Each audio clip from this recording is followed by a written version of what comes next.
up, people? What's up, people? What's up, people? It is your boy MM2K back again with another episode of Stadia Live Session featuring MM2K. Can you do me a huge favor before we get started, my good friends? Hit that like button, hit the subscribe button, rock those bells for notifications so you know when we are coming through with these live sessions, man. I appreciate everybody. Straight up, love you all. Thank you so much. Crazy week though. And also be mindful today or tomorrow, our last piece of content for this week. We dropped 3 pieces of content for our members.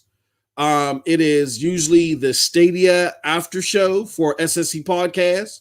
It is normally Stadia channel talk, where we go over the previous week's worth of stuff and we connect the dots because, you know, a lot of times we get short-term memory about things, and it's also a good way for us to review the content on the channel and get your thoughts on it. And then the last piece is where I do something called My First Look, where I play a new game from start to finish. Oh, no. Ooh, where did I come from? Woo! Not from start to finish, from the beginning, and give my initial impressions on it. That last piece is going to be done either today or tomorrow, depends upon time. It's been a crazy week.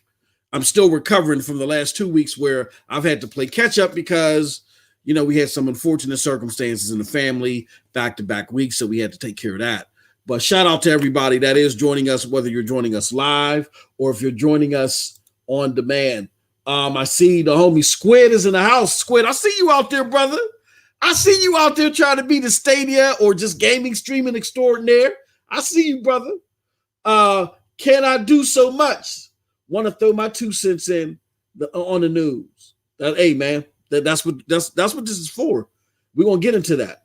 We got Josiah Usher. Did I say that right? Said hello, guys. And we got the homie Chariot Man Gaming in the house. He says, "What's up, MM2K? Do me a huge favor. Everybody may not know that we're live. Let them know that we are live. I didn't do a whole bunch of. We are now live. We are now live to talk all previous news and some overlooked info. Yeah, I got a little somewhat of a surprise for y'all. I got a little surprise for y'all. I actually caught one of this. Oh, come on. Don't mess with me, YouTube. I mean, don't mess with me, Twitter. I caught one of this Tuesday. And everybody missed it in a hoopla of deciding whether Stadia was dead or not. I think everybody missed this. So we're going to go over what this is in a little bit. But with that said, I want to thank everybody for being here. Daz! What is going on, Daz? Daz in the house. Charles Aran was rocking it with us last night, man. Shout out to you, good brother. Shout out to you. I gotta minimize something because I don't want to give away my secret yet. I gotta do this. I got notes today. All right. And hold on. What was that? I just copy something. I'll get into that later, and then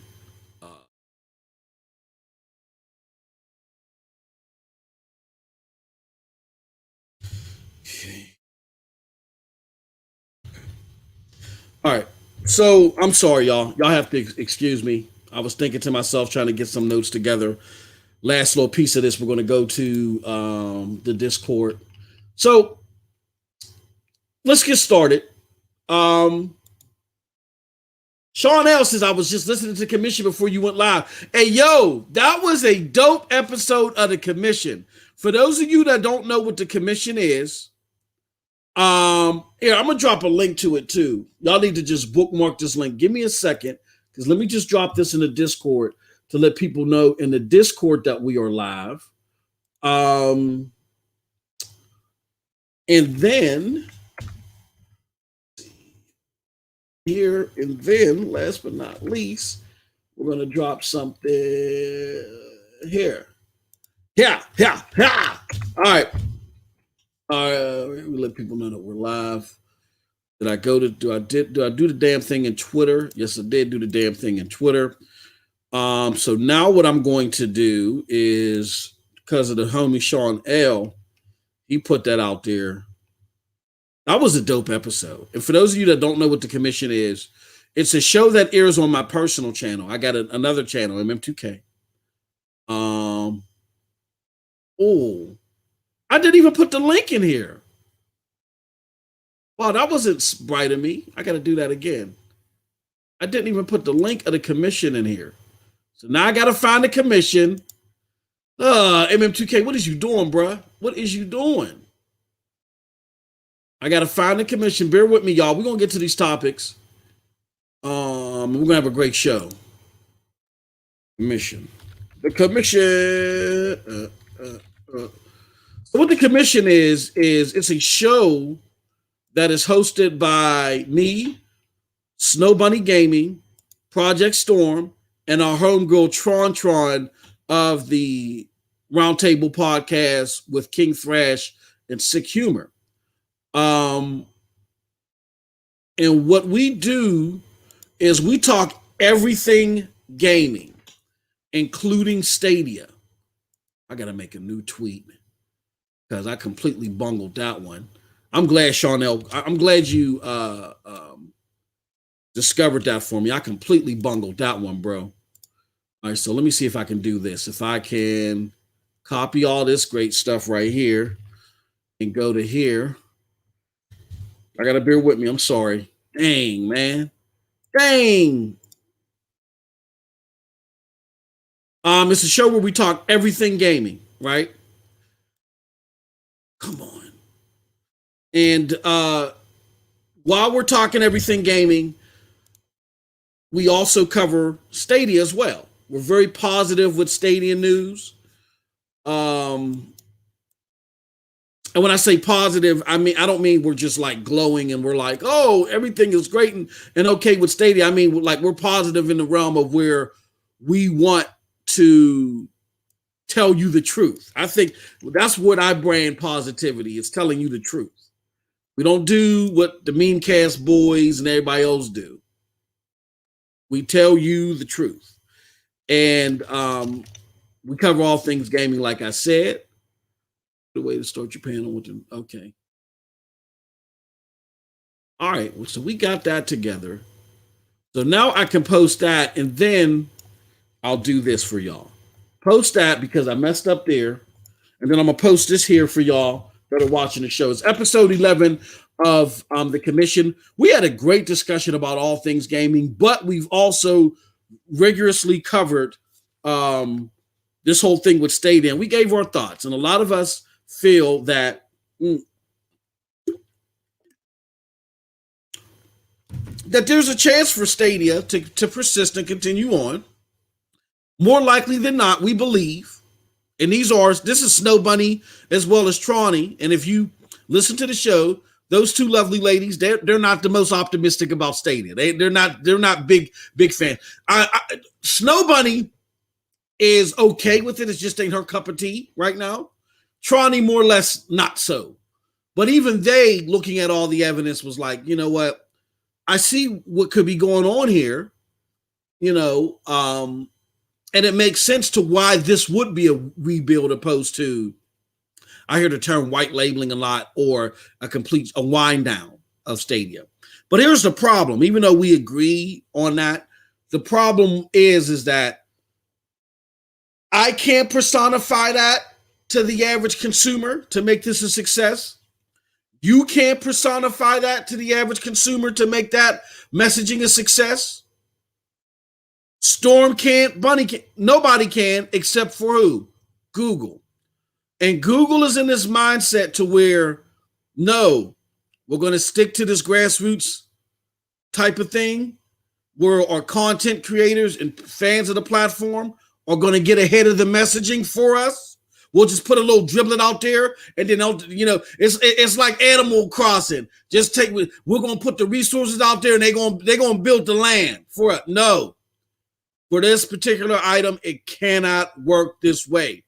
And I want to make it abundantly clear that, one, I am not When I speak of the messaging, I'm not talking about our good friends Grace and Chris and the community managers at Google.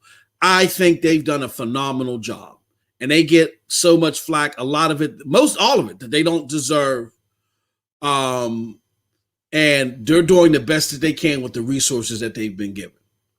So definitely kudos to them. Some of the best community managers, if not the best out there, particularly per these circumstances. You got to give it up to them. Secondly, I know that there was a group initiative today. I won't talk too much about it today because I really don't want to make it about me. I want to give them their opportunity to say what they have to say and show the unified message that they want. I know I got a lot of people that asked me, hey, MM2K, I noticed you weren't part of it. I sent out a tweet earlier explaining why. I piggybacked it off of my good friend, the gaming advocate. He's in there, and I see your message, Chase. I definitely appreciate you, my good friend. I piggybacked it off of his message because I felt that it was spot on. And me and Chase come from different avenues in this. Not so much. I would say that I'm more on the optimistic side than Chase is, but it doesn't matter. You can't be wrong for your opinions. My only concerns are when we talk in absolutes. And secondly, I'm concerned with some of the what's the word I'm looking? Solidating.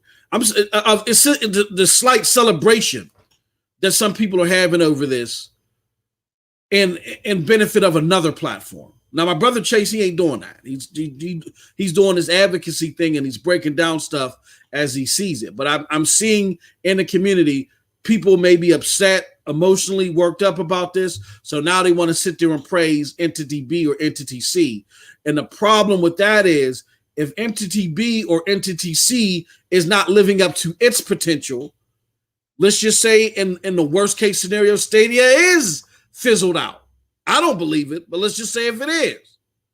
When entity B or entity C gets into Stadia slot as the premier platform with all the attention, they just gonna hack that one down next and even further. See, sometimes we got to get out of our own bubbles. Our own bubbles can be our own worst enemy. When I'm sitting here, look, I'm in DMs with your favorite YouTubers, your favorite influencers and content creators, trolls, whatever. And when they talk about this, they don't just simply stop at the door and say, see, Stadia messed this up. They say, see, cloud gaming is a farce. It needs to die. This is the message that they're telling you. Cloud gaming is a farce.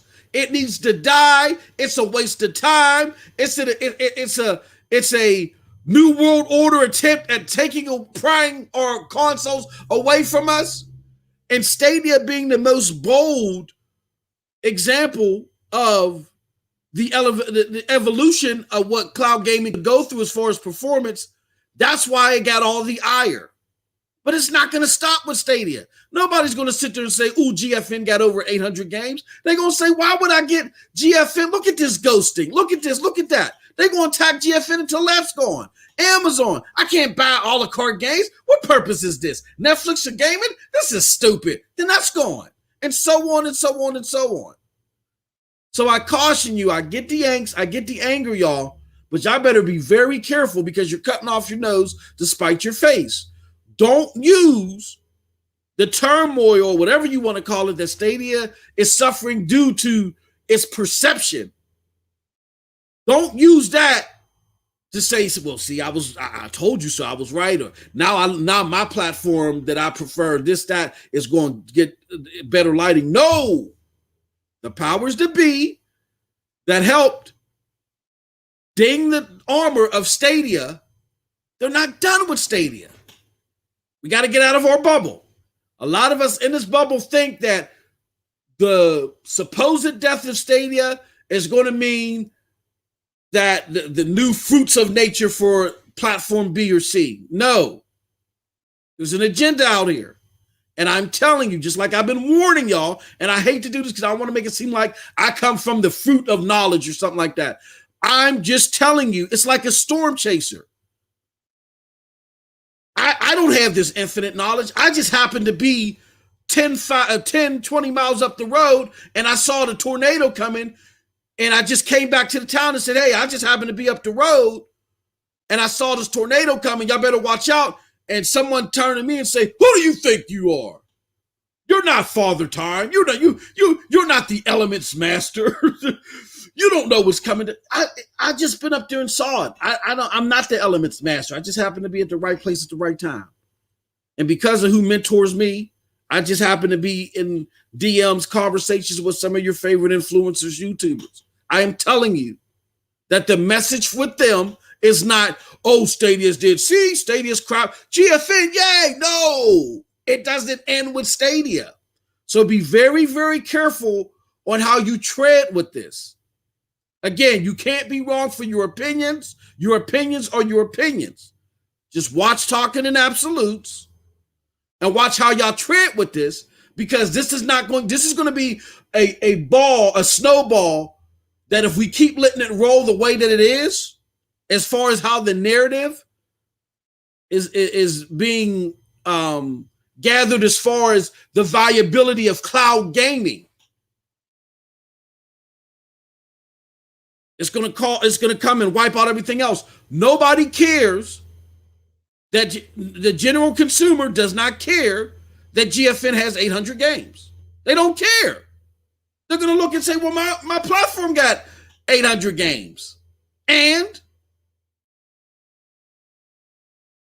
you're the redheaded stepchild of PC gaming. Get out of here." That's how they're talking.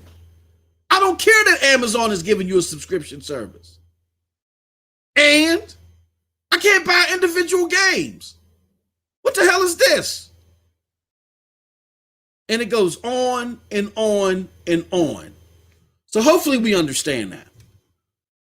But I just wanted to put that out there for those of you that didn't quite understand what the dynamic of I call it the mutiny, but the turmoil in the community is, and how to best navigate it. Your opinions are your opinions, and I think it's crucial.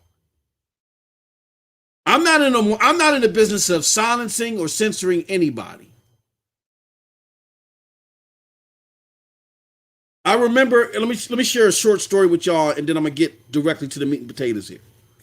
Now, I have no politics, meaning I don't subscribe to a political group. And I know this might turn a lot of people off, but I've seen so much in my years, I think they're all in cahoots. You can call me 10 full hat, MM2K, they're all in cahoots. They all work together for a common goal to get us fighting each other while they get richer and richer and richer. I don't pay no attention to any political party or no political affiliation, because nothing ever happens to them. You see what I'm saying? Now, the one group that I used to work with, I told you guys I did a stint with this real small publication. We started off on MySpace and then we tried to move independently. It just didn't go nowhere. But it was fun doing it. It's called New Age Faction. You can probably still see the website might still be out there. I think I checked on it like a month ago just for craps and giggles and still saw it out. Still saw like the remnants of this website that we were trying to do still out there. But a lot of the people, I remember it was big. It was a big thing. And they were mad at me. The members were mad at me because there was a big story with Representative, I can't remember his name, Ronald Yee, I think it was, out of California. Remember the whole hot coffee thing with Grand Theft Auto? If y'all don't remember, when Grand Theft Auto had the hot coffee issue, what that was is there was a way that you could put a code in the game and simulate a sex act. Now, those of you that are younger that are listening to this is like, and so what? But way back when, this was like early 2000, that was, oh my gosh, that was considered the end of the world. The world was being destroyed because of that. And it was a big thing. There was a representative, he happened to be a Democrat, Representative Yee out of California. He was a big proponent against legislation that would censor gaming heavily in a major way. And it was the ESRB and a whole bunch of other groups that banded together and was trying to stave them off, but they were losing. So then in comes this entity that nobody thought would jump into this fight, but they jumped into the fight and they helped video games in a major way. And that person was Rush Limbaugh. Yes, the infamous conservative talk show host, Rush Limbaugh. Rush Limbaugh jumped in and said, hold on. This is a constitutional matter. This is messing with people's freedom of speech. And now you want to hop in here and do all this other stuff and mess with it. There's the V chip, there's this other things. Leave gaming alone. And that shut down Representative Yee. Because at the time, the conservative political wing of politics was really, really powerful at that time. I think Bush was in office. Bush II was in office. So the Republican or conservative power structure was at like its all-time high. So Representative Yee started to back down. But that wasn't the end. If anybody knows that wing of the political structure, they like to turn the tourniquet into you. So after he backed down, they weren't done with him because he was a Democrat. He was the enemy. So they kept like pressing on different things, looking through records, looking through things, and come to find out that Representative Yee was illegally selling guns to Mexican gang members. And when I say Mexican, I don't mean ethnicity. I mean gang members from the city of Mexico. I mean, from the country of Mexico. He was selling it to them. And you know, that just caused all this whoop to do in that political structure. And then he ended up getting indicted and he's in jail to this day because of that. And I reported on that. And I was favorable towards Rush Limbaugh's involvement. Not his politics. I'm not getting into the politics side of it because that's not my thing. That's not what y'all are here for me to listen to me for. And I get it. I'm very self-aware. I'm not here for the politics. But as a gamer, I was just realizing and proclaiming that his involvement was key in stopping that push. Because if he wouldn't have stepped in and Representative Yee was successful, games would look a lot different today. They would. They were looking to seriously tax games with gore, with sexual inclinations in them. And if those games would have got taxed, it takes away the profitability of those games, and you don't see those games. So God of War would have to be T for T. There would be no Get Better Boy and all that neck snapping. All that would be gone. So I just was speaking on Rush Limbaugh's involvement as far as how it stopped something radical happening to gaming. And the people at that publication, they were mad at me. That was part of the reason, because I was one of their main contributors. They were mad at me because politically they didn't like Rush Limbaugh, and I understood that. I understood why. But I get what y'all are here for me for. Y'all are not here for my politics or my non-belief into it. Y'all are here for my gaming, quote unquote, acumen or lack thereof, however y'all see it. So that's what I'm going to keep it to on this channel. Not saying that there aren't cases that I am not going to speak out on. But when you hear MM2K, the gaming entity, on Stadia Dosage, I'm going to keep it gaming. And I'm going to speak to it relative to gaming. So I went through all that. It was fun going through that hot tub time machine for me and reliving that. But I went through all that to say, trust me. You got to trust me. I am not in the business of censoring people and their ideals. But I'm just cautioning y'all. Be very careful. I'm in a room with these people. Just like I was telling y'all last year about them using our rhetoric against us, Rich from Review Tech and all that other stuff. And that's what ended up happening. I'm telling y'all now, be very careful on how you try to use the fact that entity B and C might be communicating somewhat better or doing something slightly better than Stadia to beat up on Stadia. If Stadia goes out of this game looking horrible, it's going to have a trickle-down effect and a cascading effect to all of cloud gaming. Because the ultimate agenda is to shut it down. Not to just eradicate Stadia. Stadia is just the tip of the iceberg. They want it all gone. So I hope you guys and gals are aware of that. But I continue on. Said, great show earlier, Chase. Yeah, I got to check that out, man. There's a Dean in the house. He says, hey, chat, show the love. Hit that like button. Thank you so much. Chase said, agreed, Stadia Dosage. Cloud Gamer 201 in the house. We got my homie Amunar with the 20 bones. Amunar says, Google forgot to say thanks to shutting down first-party studios. They will be able to bring third-party AAA games on the platform like COD, Resident Evil, which exclusive demos and content. That's how to do it. That was a way to approach it. We're gonna get into it. We're gonna talk about it today.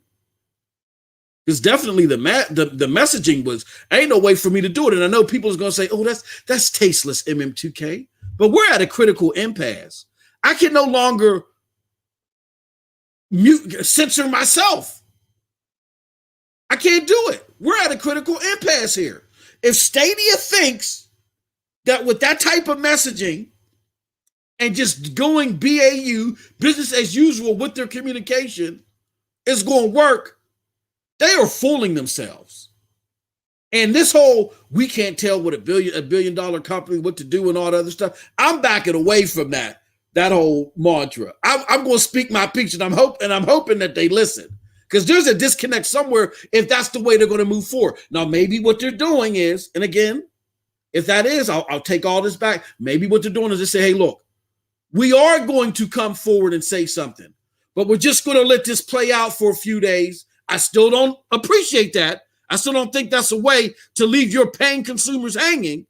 But maybe what their response is, we're going to let this play out, let emotions fill out, and then we're going to hit y'all with the heat. We're going to come and tell y'all in full detail, but you still don't leave your competition hanging. I mean, not your competition, your paying consumer base hanging. I don't like that. Nobody likes that. It's disrespectful. It's like my son. Now, again, okay, let me put it like this. It's like my son, my 14-year-old. I love him to death. But sometimes if I tell him to clean his room or clean something, he does a half-assed job. So if I say, hey, look, son, I need you to clean this room because I got company coming over, or I need you to clean up your mess. And sometimes he be so into his games that he'll be like, yeah, dad. And then he just blocks it, throws it out of his mind. I'll come home with my company, and then there's stuff all over the place. Now, I love my son. He's always going to be my son. Hell, the boy's a miniature genius. It ain't because of me, it's because of his mother. He's a miniature genius, though. Was building servers at 9 years old. I was bringing computers home and parts home and didn't know what to do with them because I just like, just tinkering with stuff. And he was building servers from them at 9. So I know I'm going to be taken care of. I know I got me a money pit when I get older. So I love my son, not just because of the money, mainly. No, I'm just joking. But not just because of the money, but I love my son. So he's always going to be my son. I'm always going to love him. But he just disrespected the hell out of me. I told him, I need you to do X, Y, Z. There was an expectation. I'm taking care of you, boy. I'm taking care of you. Got you all with the games and every single game, this and this and that. I'm putting money on the books for you. I mean, putting money on the wood for you. You know what I'm saying? For you to have what you need. And you can't do me the respect of reciprocating that respect back just by cleaning up. No, I ain't going to go until your ass clean up that mess. It's the same thing with Google and Stadia. I love Stadia. 99 times out of 100, when I pick up a controller, I don't want to play nothing else anywhere else but on Stadia. However, what they tried to pass off as a messaging for this critical impasse was disrespectful. It was heartless. It just was too matter of fact. And it just seemed detached from the backlash, the criticism, everything that your paying community was going to go through. And you really weren't giving them any concrete, solidified answers besides here and there. And shout out to them, love them too. The Google Stadia response team just answering questions here and there on threads. To me, that was disrespectful. That was disrespectful to your consumer base that done had your back through thick and thin. You don't do us like that. And more importantly, if you want to be successful, you don't do that. It just doesn't. It didn't exude success. It didn't exude that this was a pivot to a new era. The correspondence looked like a wind down. You don't do that. Give me 1 second to take care of something real quick. Hold on, y'all.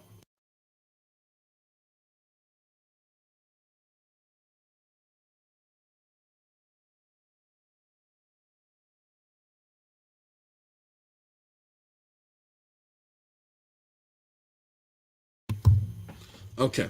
So, with that said, shout out to Aminor. Thank you so much for the support. With that said, let me do something real quick. I'm sorry. Let me switch chairs because hold on.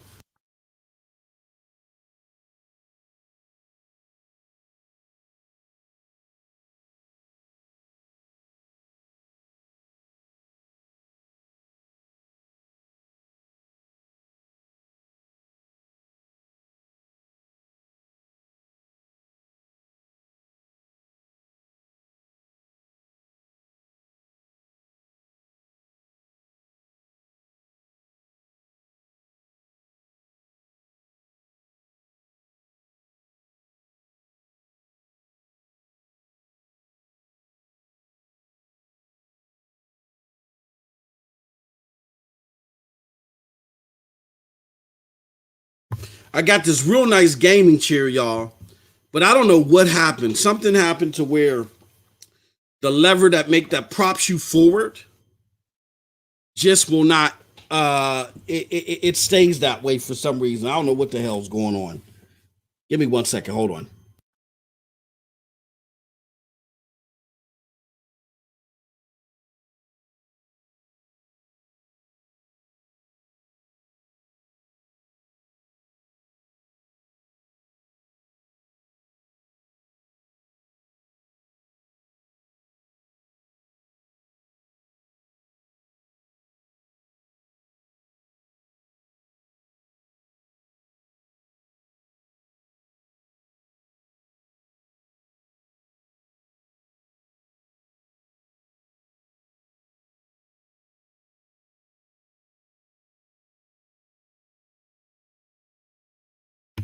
Okay, hopefully, can y'all still hear me? I had to reposition my microphone and everything because this chair is just acting wild. I guess I got too excited and I messed it up. But shout out to Aminor for his $20. All right, so here's the thing, y'all. Like I gave in that comparison, I love my son and I love Google, but you disrespected me, or slash you disrespected your consumer base by having such a critical action happen and you not showing the care and concern and the facilitation of that information. First and foremost, you gave it to Kotaku. Now that was just haphazard right there. You failed there. And now you kind of want to go silent, semi, have the good people that do the response to the Google Stadia Twitter answer and try to reassure. No, they are not the decision makers. The decision makers are the execs there. And what we need is an exec to explain to us in reasonable terms what this new Stadia is going to look like. That hasn't happened yet. You owe that to us. For the simple fact that just 2 months prior to this information, y'all were saying something totally different. And again, I'm optimistic because if you look at the details of the letter, I understand if what you're doing is a rebranding, why you would be doing it. It makes sense. But again, you got to understand, just with so much confidence, y'all sent Jack Busey back out there on the world tour. John Justice was just out there with the escapists scoffing. He was scoffing at the inclination of what y'all saying y'all going to do 2 months later.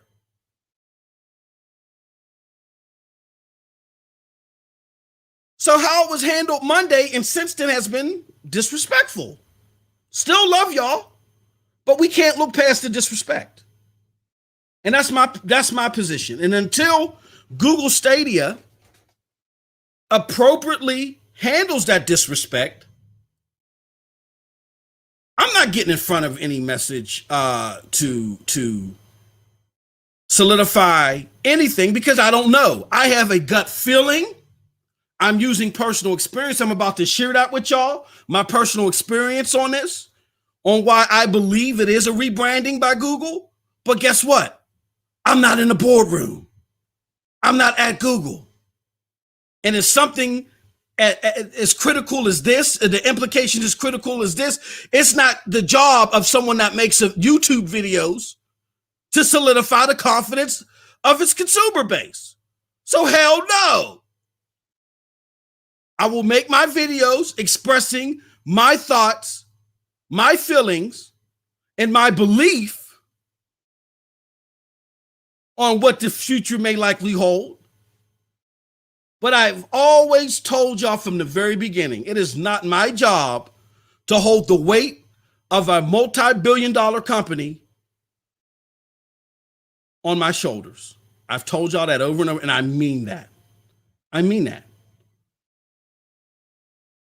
So yes, do I love Stadia? Am I sticking it through? Oh, hell yeah. I wouldn't have it no other way.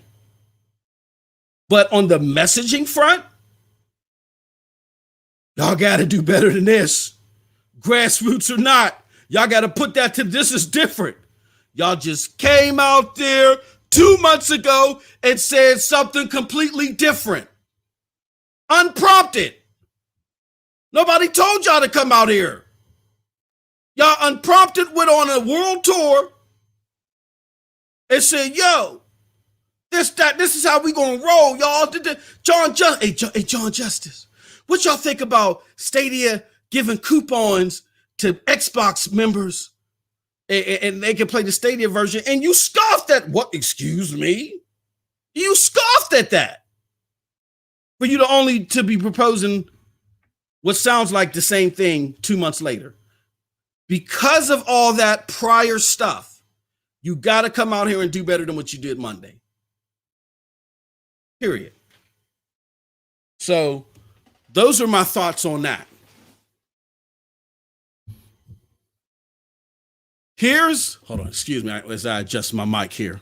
Here's my thoughts on why I still believe that the product still has a future, and they're building towards that future.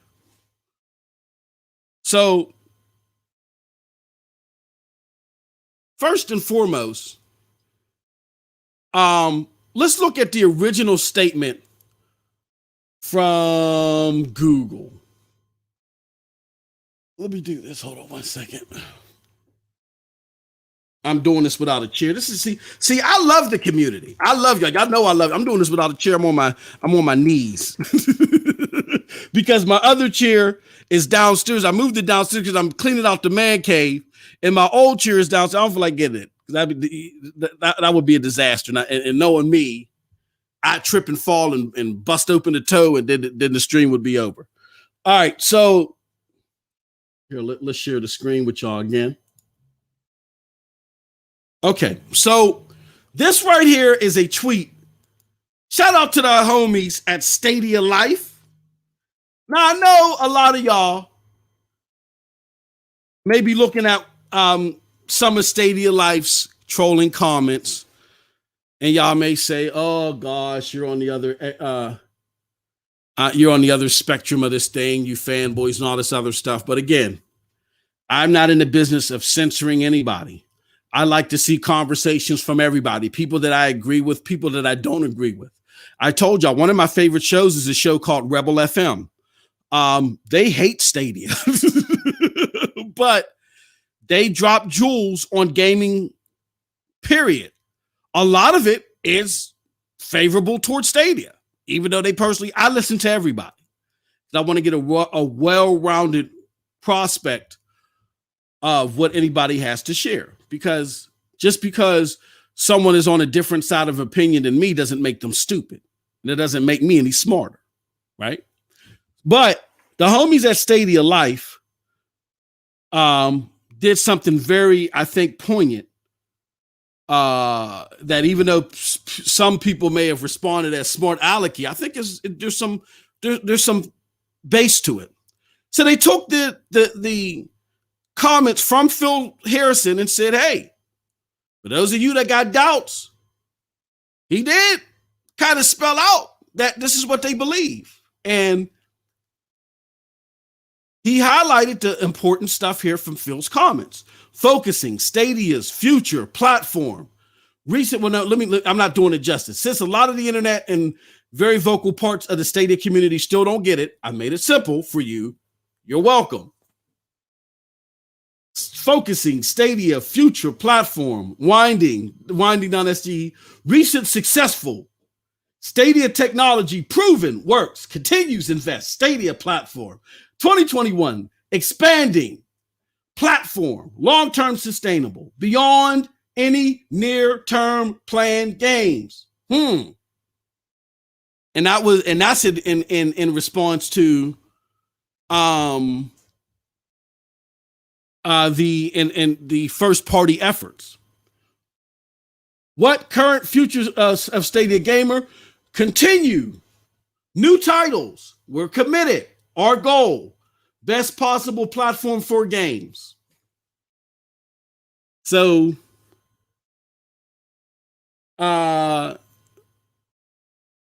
cross or countering what I just had to say. Hold on, I think I may have fixed this chair. Let me get us a shot. Old man, get up. Old man wheels chair over. See here, did I fix you, gaming chair?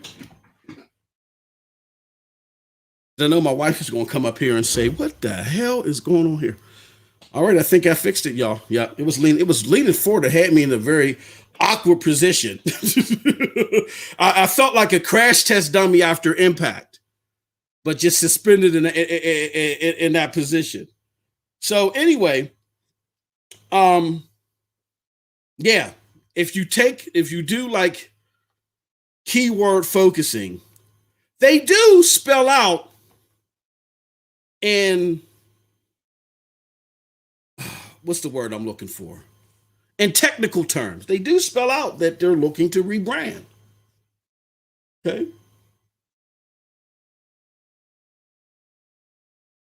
Shout out to the homie Immortal Black in the house. He says, good day, sir. How many podcast channels do you have, damn it? I just got these two. And really, this one ain't mine. This one belongs to you all.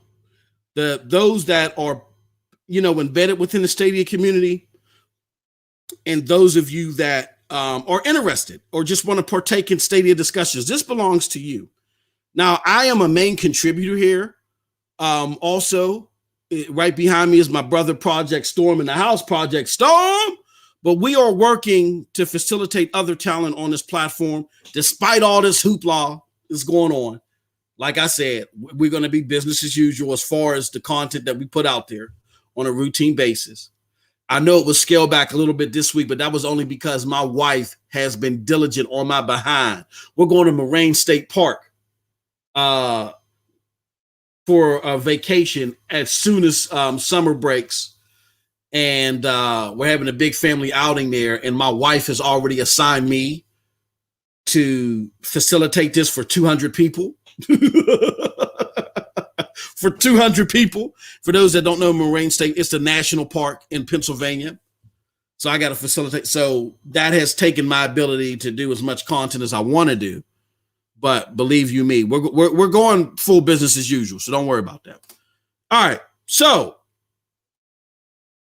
very solidifying point there that a case has been, I'll put it like this, a case has been made that Stadia, for all intents and purposes, wants to move forward, but just want to rebrand the product and restructure it in a way that is more forthgiving and content, a more content-friendly structure. And yeah, I think that's the best way to describe it, y'all. They want Stadia to be a more content-friendly structure, and its current structure, its legacy structure, as we say in the business world, its legacy structure did not suit that. Its legacy structure was tying up a lot of money in development of games that were going to be amazing, but on the front end was not giving people a lot to experience. So now they're switching it up. They've cut that funding that was being tied up. They cut it from the first party. They're going to subsidize more games coming, possibly faster, by reallocating those funds. And what could also solidify this, again, they said what makes it a profitable business model, what could also solidify that is they could subsidize it by their third-party partnerships.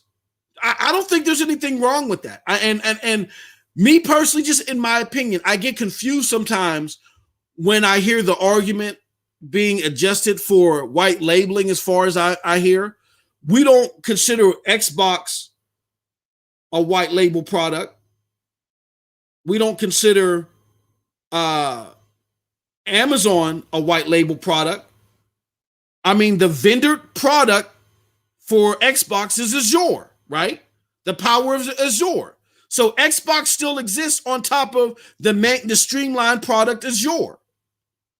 Amazon still exists in front of the mainstream, the product powering it, AWS.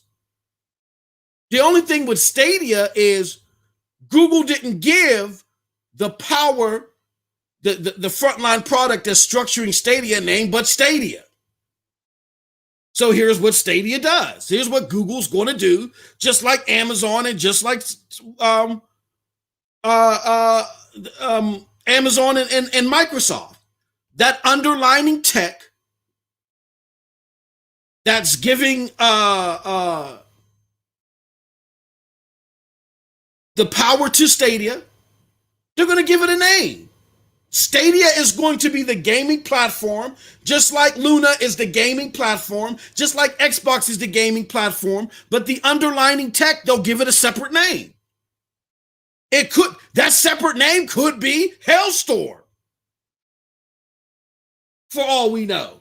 Think about it.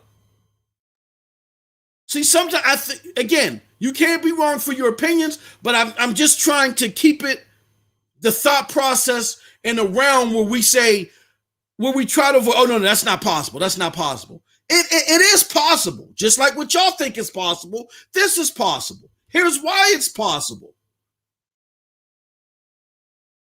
If you think, again, I'm going to go through it for those that, if it flew over your head.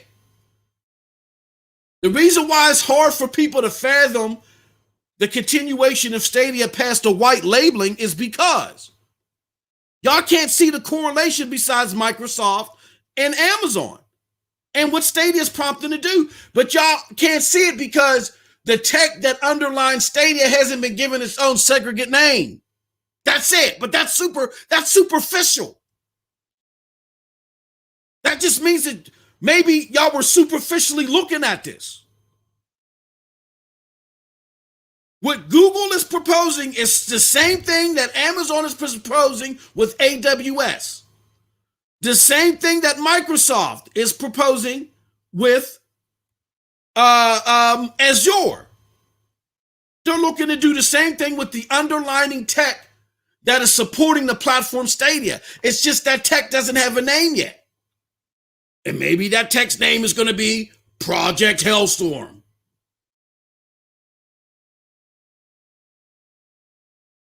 Maybe it could be something else. But Stadia, don't confuse. Stadia is the platform. Stadia is the gaming platform. Right now, the tech has not been named. It hasn't been branded, the tech. It kind of reminds me of, again, if you got the gaming lineage. And again, I'm not trying to tease or ridicule or be facetious towards anybody, but you got to do your research. I remember I got into a big argument with somebody about the engine that's what is the I forgot the name of the engine that's powering Horizon Zero Dawn, the Decima engine. I was about to look it up. I got into a big argument with somebody because I said, when was the Decima engine, the base of the Decima engine created? And they went and looked it up on Google and they said, oh, it was created with Horizon Zero Dawn. And I said, wrong. I said, when was it created? What do you mean? What? It was a big argument on YouTube with your favorite content creators, and I backslapped them all. Because I went back and I showed them, because I was reporting on this way back when I was with New Age Faction.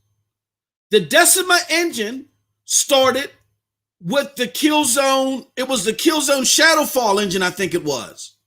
If my memory serves me correct, it was one of the Killzone engines that when Kojima worked with them and helped build it and facilitate it, it was branded the Decima engine.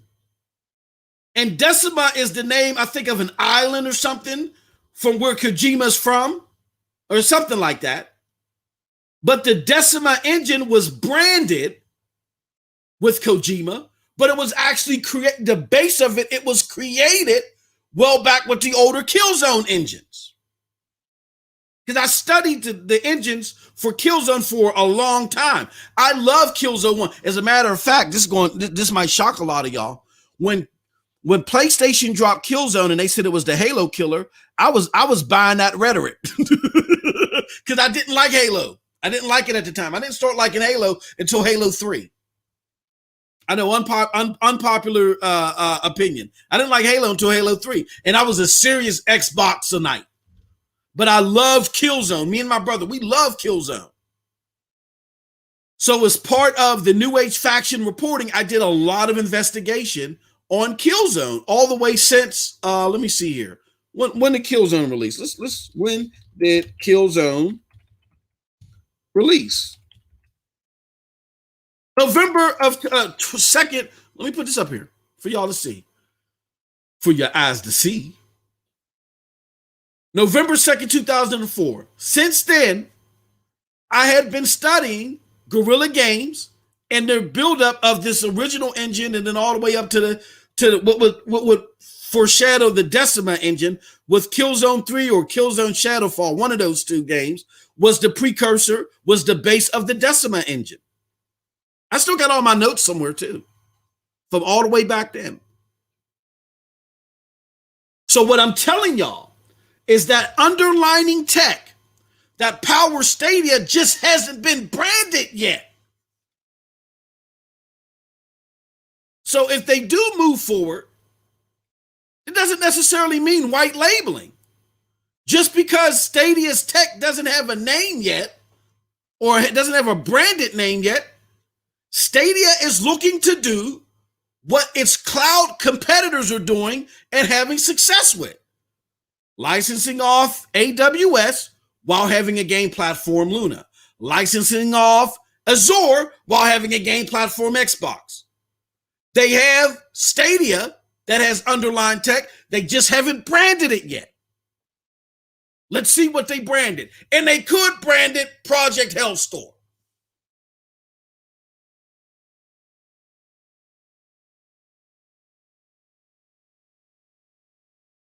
So with that said, I hope y'all understand why, again, I don't fault anybody for their opinions, but I'm just trying to help people look at this from 5,000 feet. Not to change your opinion, but for y'all not to be so siloed in your look at this.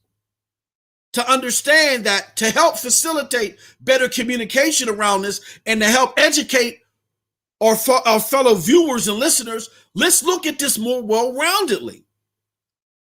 You can still staunchly say, well, yeah, that's a possibility, but I don't believe it, MM2K.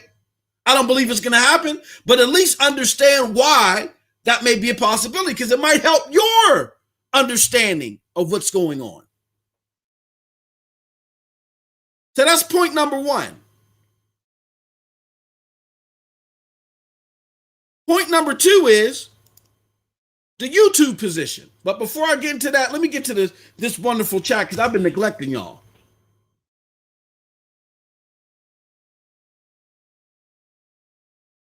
Charles says, speaking of Hellstorm, what are your thoughts on the latest APK teardown? Oh, yeah, I'm going to get into that, good brother. I'm going to get into that. Absolutely. It's all relevant to this. And again, it's not to change anybody's opinions, but to ensure that when you think of this, you're not letting your own personal opinion put you in a silo, that you're looking at this from 5,000 feet and you're saying, okay, that's a possibility, to help nurture the discussion. That's a possibility. I don't believe that, but that's a possibility. He said, Squid said, hey, yo, I made it. How's it going, y'all? Good to see you, Squid. Aminor says, have you guys seen the Yang Ye video about how Stadia? I know you did. I bet you did. Aminor says, Tree Kick says, Google needs a damn roadmap to show that it's coming, no more guessing. I want Stadia to do well, but after I got Shadow PC, I love that. I can play the new COD or any game. I could dig it. Again, if y'all listening to me or rolling your eyes, you're like, oh, well, whatever, MM2K. You're trying to turn water into wine. We're not buying it. I can get it. Why? Because I don't work at Google. And it's not my job to give y'all a false sense of confidence or anything like that. And that's not what I'm trying to do. I'm just trying to make sure that the discussion is as well-rounded as possible. Because when you completely understand something, then you know what to ask for and how to ask for it. It's like when you take your car to a dealership and you just drop it off. You can't just say it's not working. They're gonna be like, well, what's working? Oh, what's not working? Oh, I don't know. It ain't working. I put the key in and it don't work. What do you mean you put the key? Does the ignition start? What's an ignition? You see what I'm saying? The less ignorant you are on the possibilities on what makes this thing work, the better you can explain something, even when you need help, and the better you're going to get back. If I walk into that car dealership instead and say, look, I put the ignition in, I hear a slight yin, yin, yin, yin, yin, and you know what I'm saying, and this clicks and that clicks, then they can say, oh, that sounds like your starter. I ain't got to do a full diagnostic yet. Let me go check your starter. If your starter's bad, we'll start there. How about that? Cool. Opposed to, I don't know what's going on. Well, if you don't know what's going on, then I got to do a full diagnostic. That's going to be $125. You know what I'm saying? When you didn't have to pay that. So it helps you to be more educated on how this works and all of the possibilities so you can get what you want out of this in a more better fashion. It's better facilitated to you, the end user. That's what this platform is for. It's for that type of advocacy. But yeah, Tree Kick, I can dig it, bro. I can dig it. Again, Google needs a damn roadmap, show what is coming. Now, I can go back to this, to what, let's see here. I can go back to this, to what the homies at Stadia Life put out there. But I ain't going to do that. Oh, I closed something I wasn't supposed to. I can go back to this, but I'm not. I can sit there and say, Tree Kick, read this. Because even though there's information there, it's not put together in a reassuring fashion, despite the gravity of what was proposed. And I can't do that. I'm not in the boardroom. I know we get called industry shields, but trust me, Google ain't sending me no damn checks. I done had no damn meetings with any executives or anything about what's going on at Google. I'm the last person they gonna come to and tell what's going on. Google has to come out here and get in front of this messaging, not people that make videos. The proposal for something this severe is silly to me. And I don't mean that against us that are trying. I mean that against Google, who think that's the suffice way to handle this. Us content creators, we're doing this with the right intentions. We have a good heart. We love y'all, and y'all love us, and we want to facilitate that love. I get it. But Google has to get in front of this messaging. Not MM2K, the video maker. To me, that's absurd. But again, and I don't see why it's so difficult. Because again, if you sit with us, we're not stupid people. If you sit and you facilitate in a meaningful way what you're trying to do without giving us everything, you ain't gotta give us the whole kitchen sink. But at a high level way, do it in an impactful, meaningful way, it'll make sense and we'll go about our business.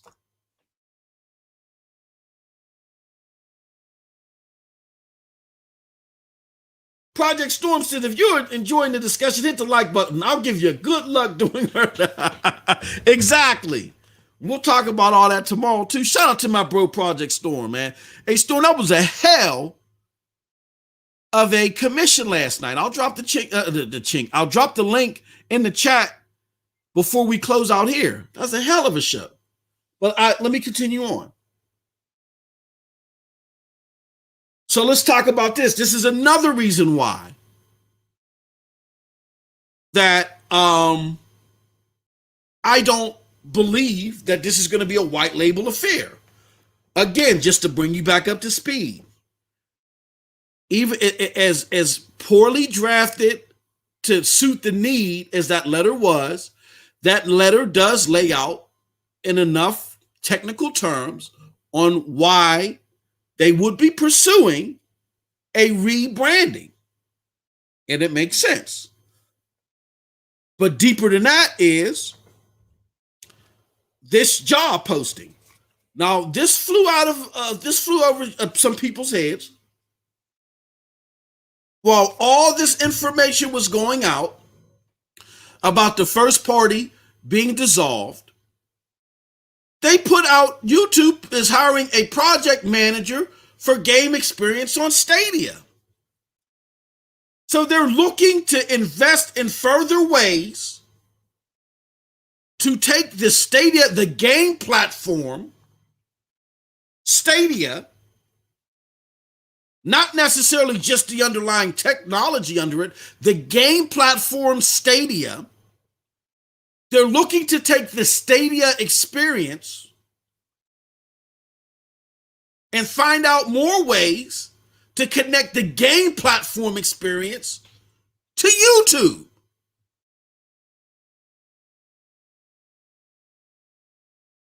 Now, to me, it's one thing to put out some janky letter that, even though my homies at Stadia Life did an excellent job, a hell of a job pointing out the great words, I still think the letter overall is janky because of the severity of the ramifications of what it was addressing. It's one thing to put together a letter, but it's another thing to put money on the wood. They are actually hiring someone to do further implementation on the game platform Stadia. And they're hiring someone to do this, which has long-term ramifications. This job is not for something short-term. This is long-term ramifications. They're hiring someone to do this amidst of getting rid of another group. This wasn't a mistake. So to me, with my Fortune 500 experience, unfortunately, as a manager of managers, as a senior manager in a lot of regards, I've been part of practices like this, where unfortunately had to let people go. We had to let sections go because we realized that it was too much to maintain that group to cover said function. And we were just going to meld said function into these other existing groups. And in order to do that, yes, it was unfortunate. My supervisor and the team of X amount of people that used to be part of said group had to go. But what did I do? We had to then hire a team lead and hire a couple more people to help facilitate the fact that this new group is going to take over these functions. Do you see what I'm saying? So SG&E and the R&D team are now gone. However, there's a new group that's going to be an offshoot of YouTube that is now going to handle future integrations of Stadia, the game platform, in YouTube. That doesn't sound like white labeling to me. And that could just be me.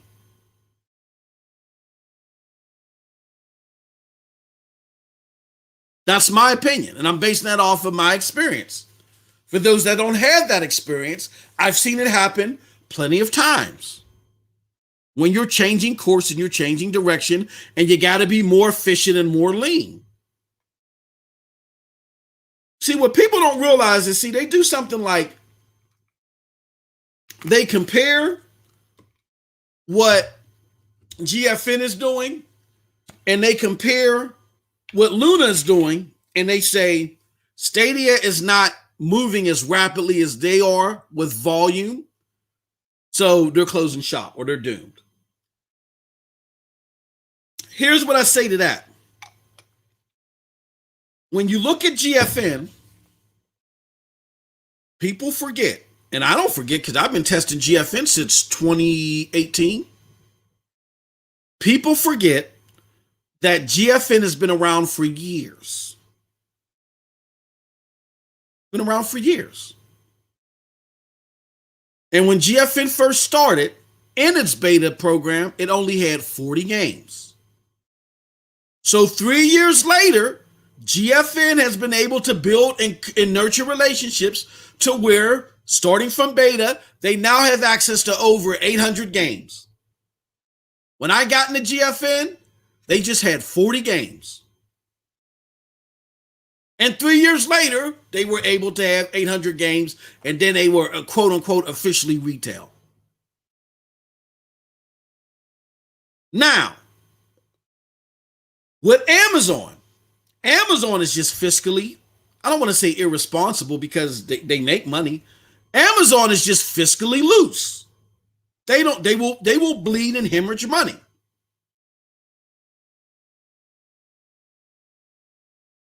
But when you look at the current landscape, but see, they got all this other stuff that subsidizes them. They sell cookies and cakes and pies and socks and toothpaste and hemorrhoid cream.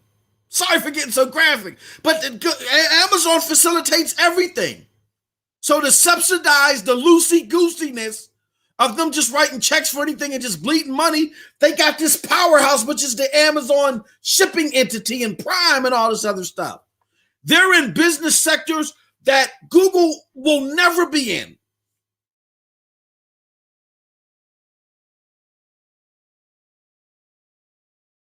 So it's not fair to compare the efforts of Google in year one of total retail existence, whether it's beta, the early the data collection phase, as I and others have said, or whatever it is, to, again, entity one that's been around for 3 years prior, able to establish relationships, and another entity that pretty much owns the world and can and hemorrhage money on a daily basis.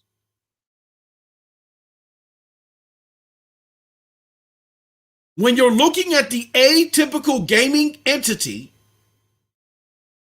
Google is more in line with Microsoft. And Microsoft did not hit the scene running with 3 big studios headed by the likes of Shannon Studstill and powered by Jade Raymond. No. They acquired Bungie that happened to make the game that changed everything, or no, didn't change everything, but gave Microsoft a fighting chance, which was Halo. But They actually became a fathomable competitor off of second-party relationships. It wasn't Halo that made Xbox a competitor. They had Halo 1 and Halo 2 in the OG Xbox era, and they got their asses handed to them. 150 million to 24 million. Do y'all research. Handed to them. It wasn't until they made some solidified second-party deals with the likes of Unreal or Epic with Gears of War. It wasn't Perfect Dark Zero that launched with the 360 that set it off. Hell no.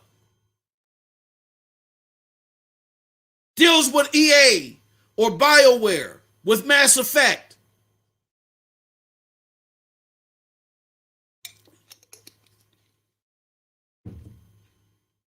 BioShock.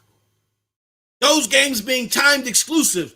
When they eventually came to the PlayStation, it just deflated the fact that everybody was like, ooh, I got to play this now. This is revolutionary. I got to get an Xbox. Those were second-party deals, and they were timed. Those weren't first-party exclusives.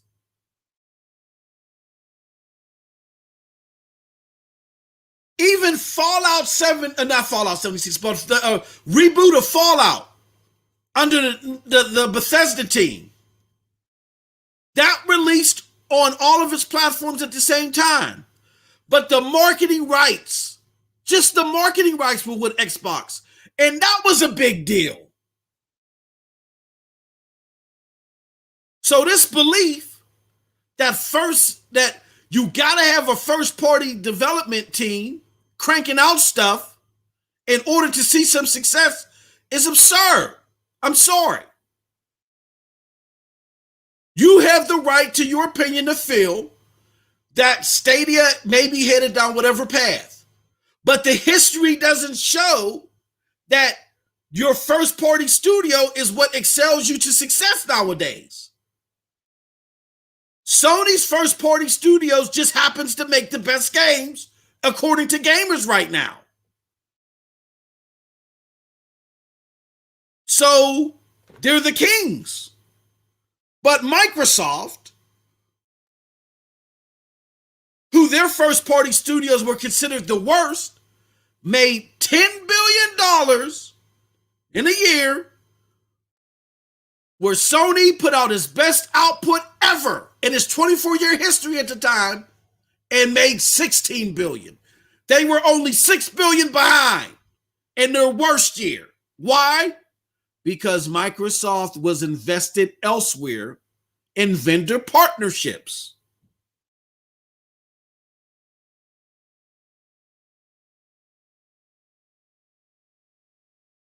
And this move with SG&E doesn't take off the table that what Stadia or Google might do.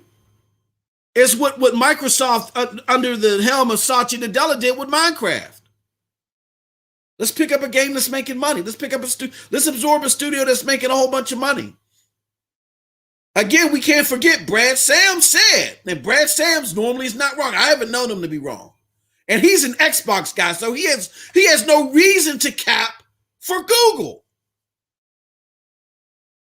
He said, from his information, that Amazon, Google, and Microsoft are looking for big studios to absorb. Maybe to loosen up the money to make that a possibility. This was part of that change. So again, I'm not saying this to be self-evident. I'm saying this so I can help everybody look at everything from 5,000 feet. I can see where y'all are coming from. And so we're not siloed while we're having these discussions, and we're serving you, the people on the other end of this, the best way possible. You should be able to see where this is coming from, whether you agree with it or not. And again, if you know your history, you know that what made Xbox a fathomable competitor to PlayStation was not its first party. It was its second party. Because Halo been around. Halo 1 and Halo 2 was already a phenomenon in the OG Xbox era. And they lost 24 million to 150 million. You explain to me why. So again, with this evidence that I'm showing you right here, there are long-term ramifications being made to merge YouTube and Stadia implementation for, again, the long term. That's another sign. Again, a sign. And not a solidification, but a sign. Again, not making sure not to talk in absolutes here. But another sign that this is not simply going to be white labeling for Stadia. Okay? Shout out to Shot G said, "What's up, people? What happened to my notification? I don't know. They trying to shut me down, man. They try to shut me down. They don't like the fact that I'm clapping. I'm not capping. I'm clapping at Phil's letter. They don't like that. That's what's going on, Shot. Yeah, I need y'all to spread the word out for me though. Let people know that we're live here. Because we try and kick some God degree here. I just want everybody to have a full-fledged discussion, whether when you say, look, I'm not buying that. I'm not buying it, but I can see it's fathomable. So we can have more fleshed out and well-rounded discussions. That's all. Instead of trying to shoot each other down all day. I see a lot of, oh, no, that's not possible. And that's the thing that a lot of times gets me to chime in, is when we're trying to shoot each other down. Because I'll chime in and I'll say, well, hold on. If you're saying that this is the only way forward, what about this, that, and the other? And when it can't be explained, then that helps. It's not about me walking away as a victor. That just helps leave the conversation open. So those that may feel that way about don't feel intimidated to say, oh, well, I can't voice my opinion on this because they just automatically shoot it down. No. If you're looking at things properly, you're looking at things from 5,000 feet, and you detach the self-preserving need to be right from stuff, then yeah, you can still stand firm and hold your own opinion, like how we did on the commission last night. Everybody had their own version of what's going on, and you can still entertain the conversation and bring insight to the people listening. So when I see conversations being shut down, that's when I chime in. Because I say, if you want to speak in absolutes, like there's no other way to such and such, what about this, that, or the other? And what that does is that helps, again, the listener that may not feel as comfortable as doing that, feeling, okay, well, I can participate in this discussion now. Thanks.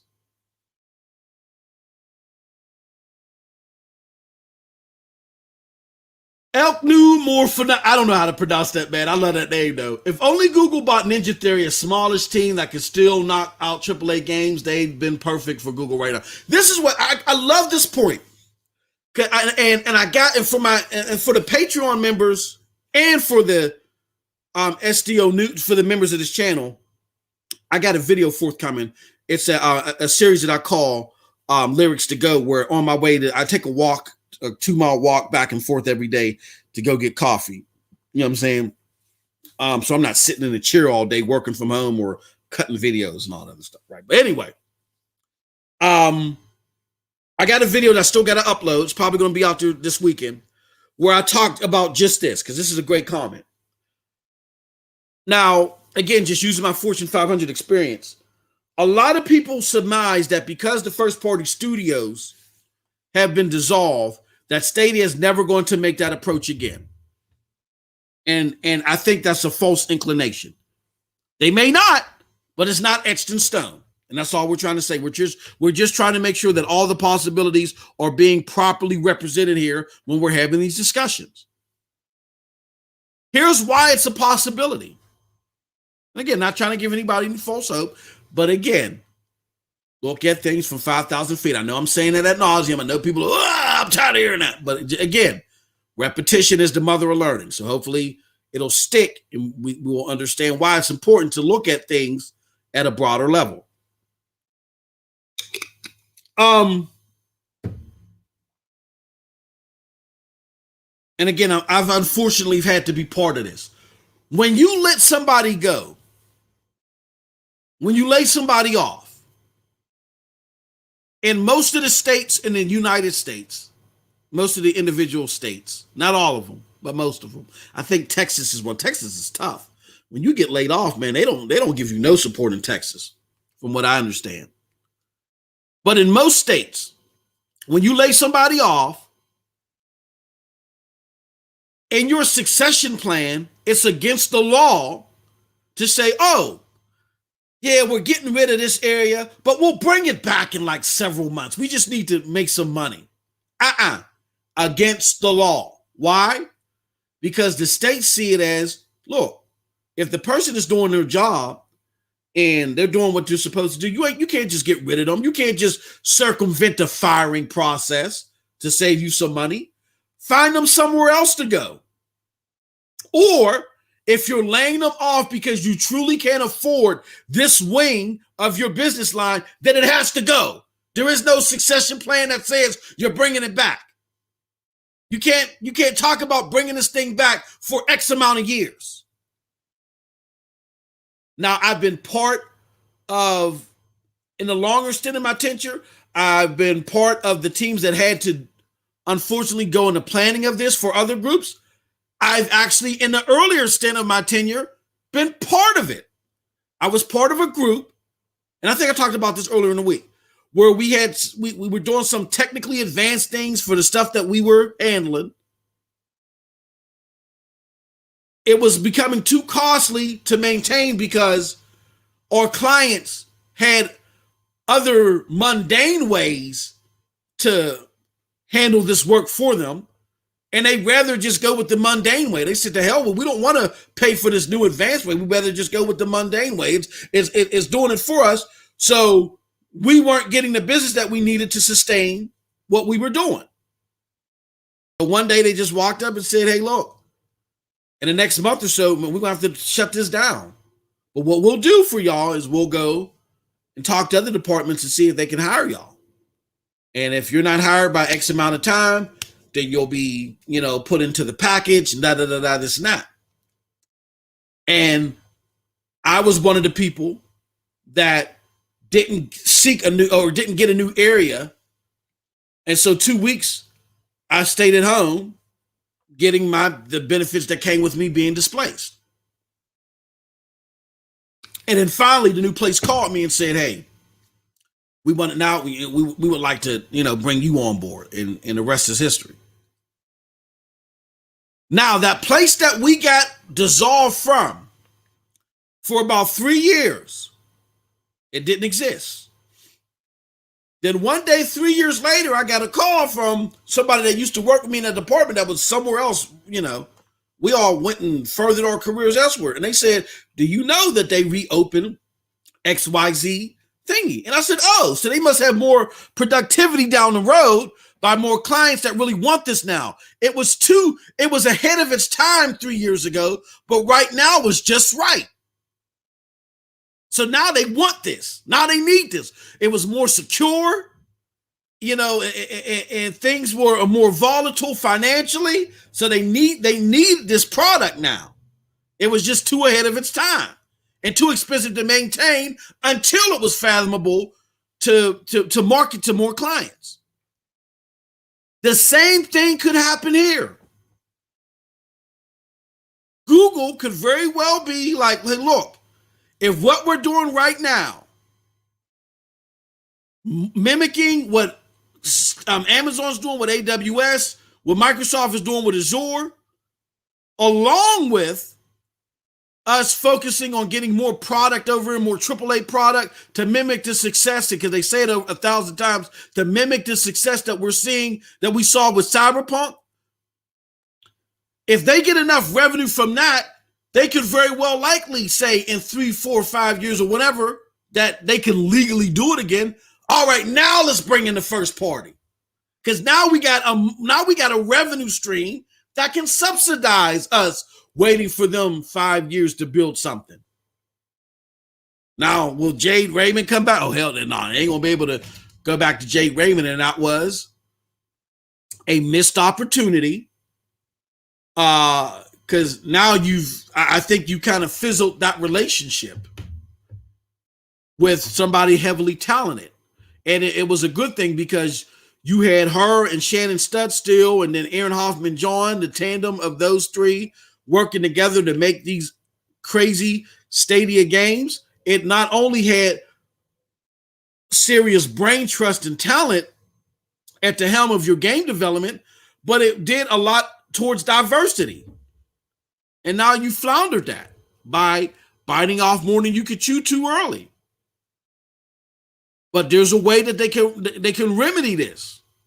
If I'm Google, again, I'm no longer am I going to say, well, they know what they're doing. I'm gonna throw them a bone here and there because there might be some disconnectors on just some things.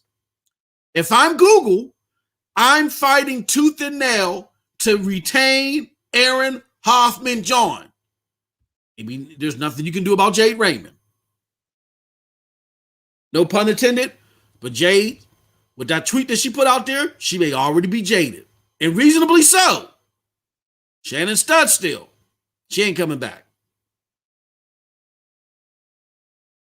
Not with this current leadership. She ain't going to want to look him in the face. And I wouldn't either. But if y'all are serious about being as successful as possible with this, y'all better keep Aaron Hoffman John. Number one, with all of this implementation, regardless of the Stadia project manager and all that stuff, there's so much insight that Erin can provide with this. She's of the smartest people that we know doing this. And two, the ultimate goal, if you do build up a powerful enough revenue stream, then you ain't got no choice to develop first party again to go after that. And Erin is going to be that person that you're going to want to head up that effort again. And you would have regained goodwill with her by putting her in a senior role or a leadership role where she's still using, her intelligence to help meld new possibilities with the platform.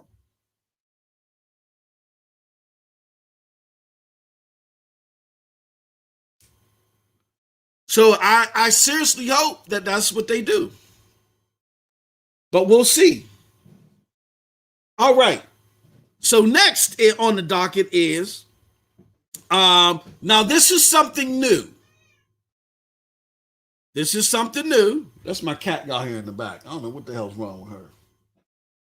This is something new, and I'm going to put this out here. Hold on 1 second, y'all.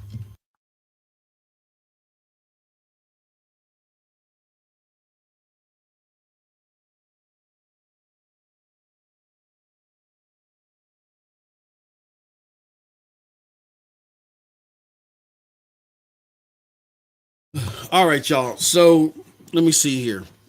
Now, this is something new that flew under the radar to a lot of y'all while all this was happening too. Again, I'm going to go back. There was the actual letter that came from Phil Harrison, as vague as it was or whatever the case may be. There were critical wording in there that does give some indication of, them doing a rebranding. But then a bigger indication is the fact that when they let this one area go, they open up another area that gives you a signal that there are long-term goals when it comes to Stadia, the game platform, the integration of the game platform, and and Exhibit C, my final piece of evidence that I think everybody missed. It's amazing that everybody missed this. And I want to make sure that everybody is aware of what's going on here. Let me do this. I'm going to tweet this out. We are live.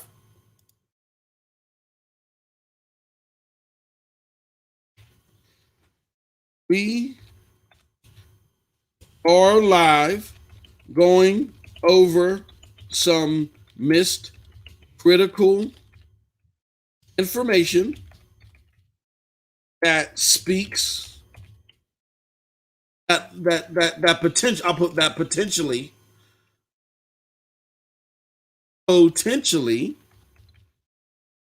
speaks to Stadia's future. Join us now. All right, so let's talk about it.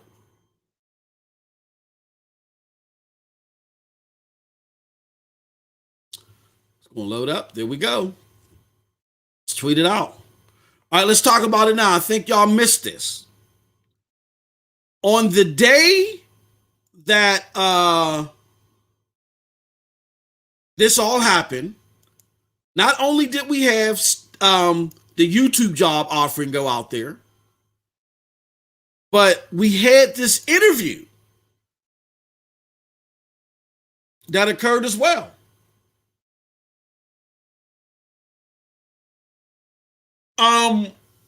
With Input. I've never heard of this group before, but Input Mag.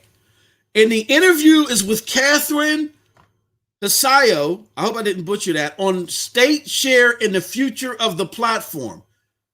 She's the product manager, and this is open up on Google's roadmap for gaming.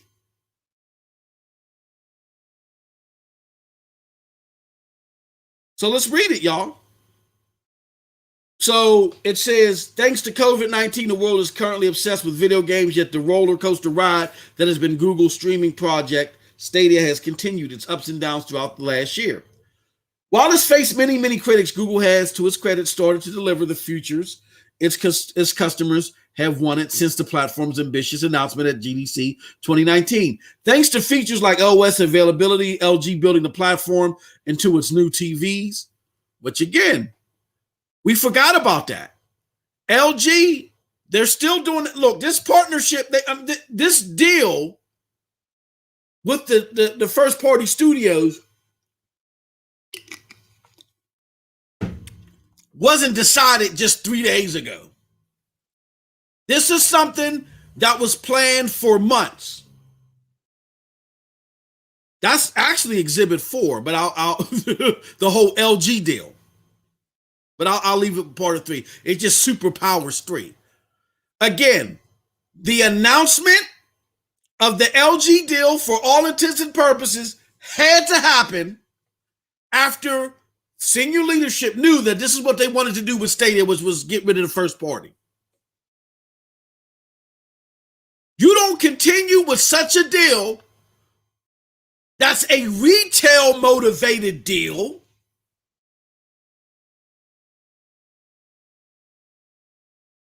again, you don't proceed with such a deal that's a retail orientated deal unless you're planning on the platform's future.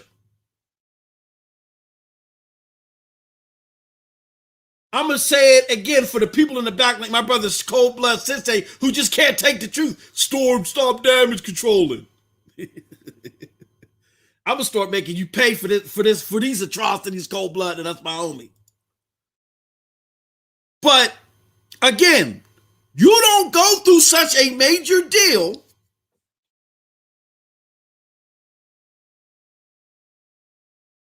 that it speaks to the long-term viability of your retail gaming platform,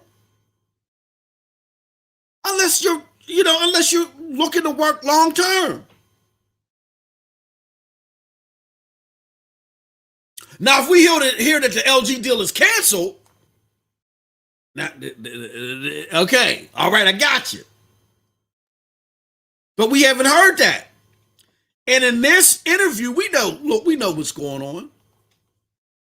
Stadia, Google likes Stadia reps to do these interviews with these lesser known entities so they can help probably proofread it or approve it before it's aired, because these entities are more likely to do that. You get that, Kitty? My cat even agrees. My cat's following the God degree.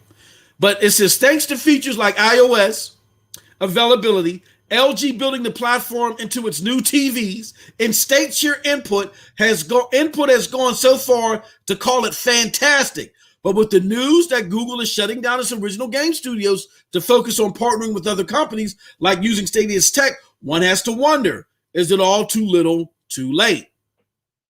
And that's the question that everybody has. Now, they got a link here. It's a link to JoJo's Too Little Too Late. That was comical. Before the news dropped today, we got to question Stadia spokesperson and project manager Catherine Hassail about Stadia's latest flagship feature, StateShare, which allow gamers to share a simple link to save capture and game footage in the future and the future of the platform. So Catherine, and all like, look, number one, we all know, and some of us know some people close to Google who may not be in the boardroom, but they can tell from residual or auxiliary signs when something's about to go down at Google.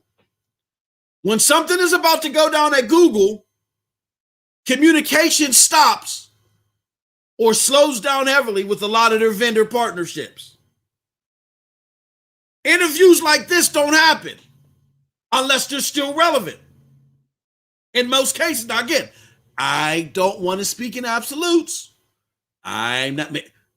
Is there a possibility that someone forgot this interview was happening out there and they just let it fly and it wasn't supposed to? Who knows? But I'm doubtful. Again, this is just evidence. So now, here is excerpts of the interview. Is there a reason the team prioritized StateShare over other features? The loads of the different factors that determine when a feature is published on any platform. But the important thing to understand is that we've been working on StateShare even before it was officially revealed within our vision for Stadia. In that time, we've done research and engineering to create an open framework developers to choose how to use StateShare for their game specific in a way that creates new game loops. We're already seeing it now through the launch of Hitman Trilogy, and we're excited to see how developers in 2021 and beyond continue to adapt. This is the product manager on the day that all this is happening. It's talking about a feature that they want to see how developers in 2021 and beyond continue to adapt this. You don't let an interview like this go through if there isn't future planning, typically. So unless Stadia is in some serious Habuki theater here, and they make the slip up of a century, I think it's safe for me to be comfortable, but not without speaking in absolutes. I think it's safe for me and anybody to be comfortable that they are still looking to have a retail product in the long term. I repeat, starting with the Hitman Trilogy, and we're excited to see how developers in 2021 and beyond continue to adapt. Beyond.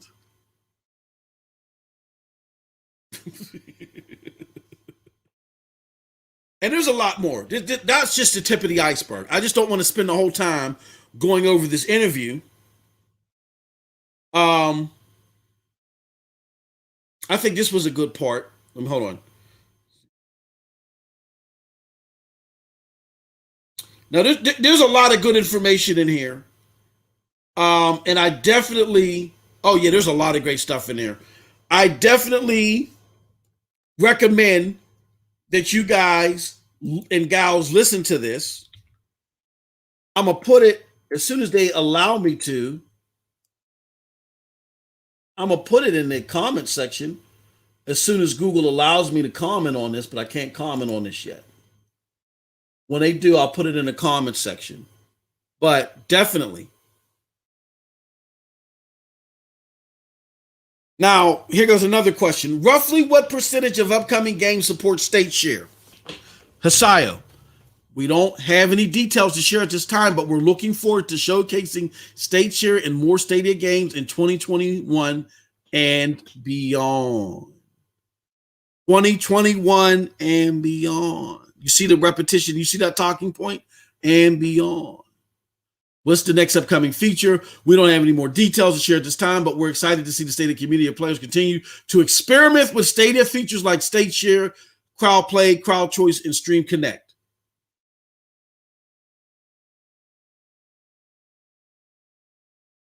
So, with that said, and again, I'll leave the link. Yeah, Steph, I had to do it. Make sure they understand. Beyond.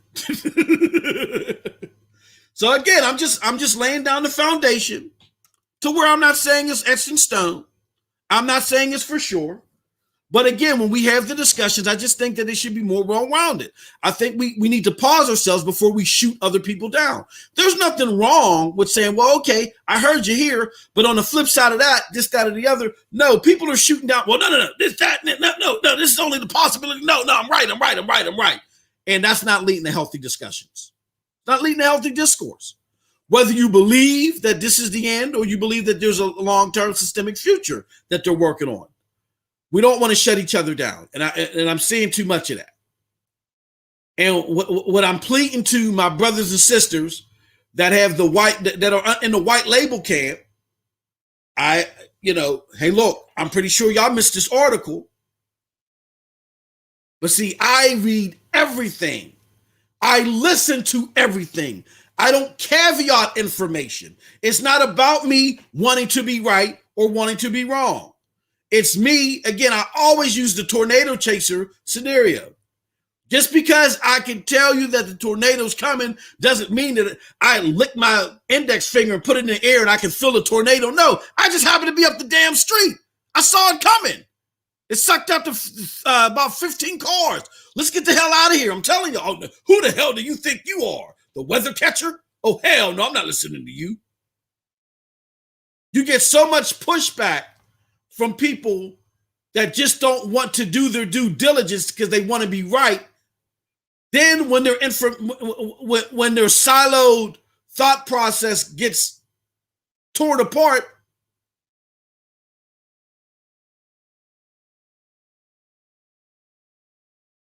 I'll just leave that empty.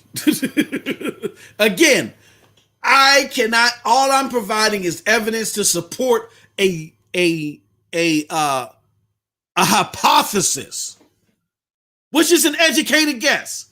Nothing etched in stone. A hypothesis. I don't know what Stadia is going to do.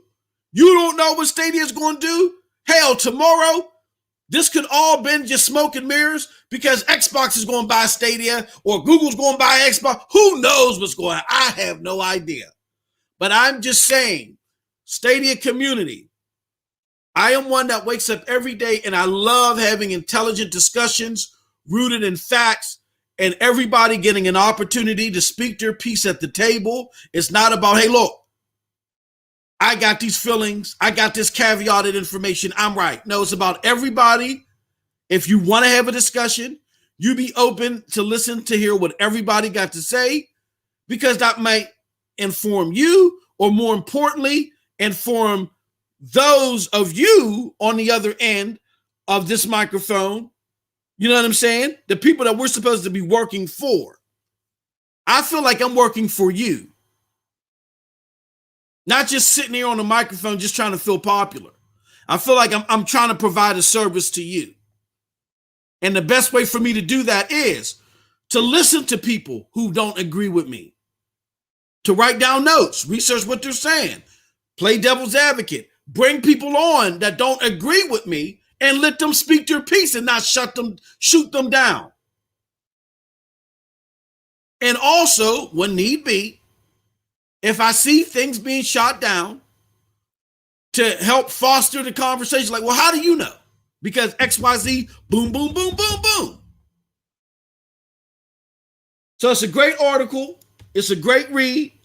I'll put it right here. Input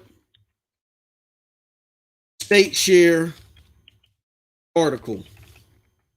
I think everybody missed this. Check it out. My homie, Cold Blood Sensei, what did he say? He said, but Moss, you discuss more than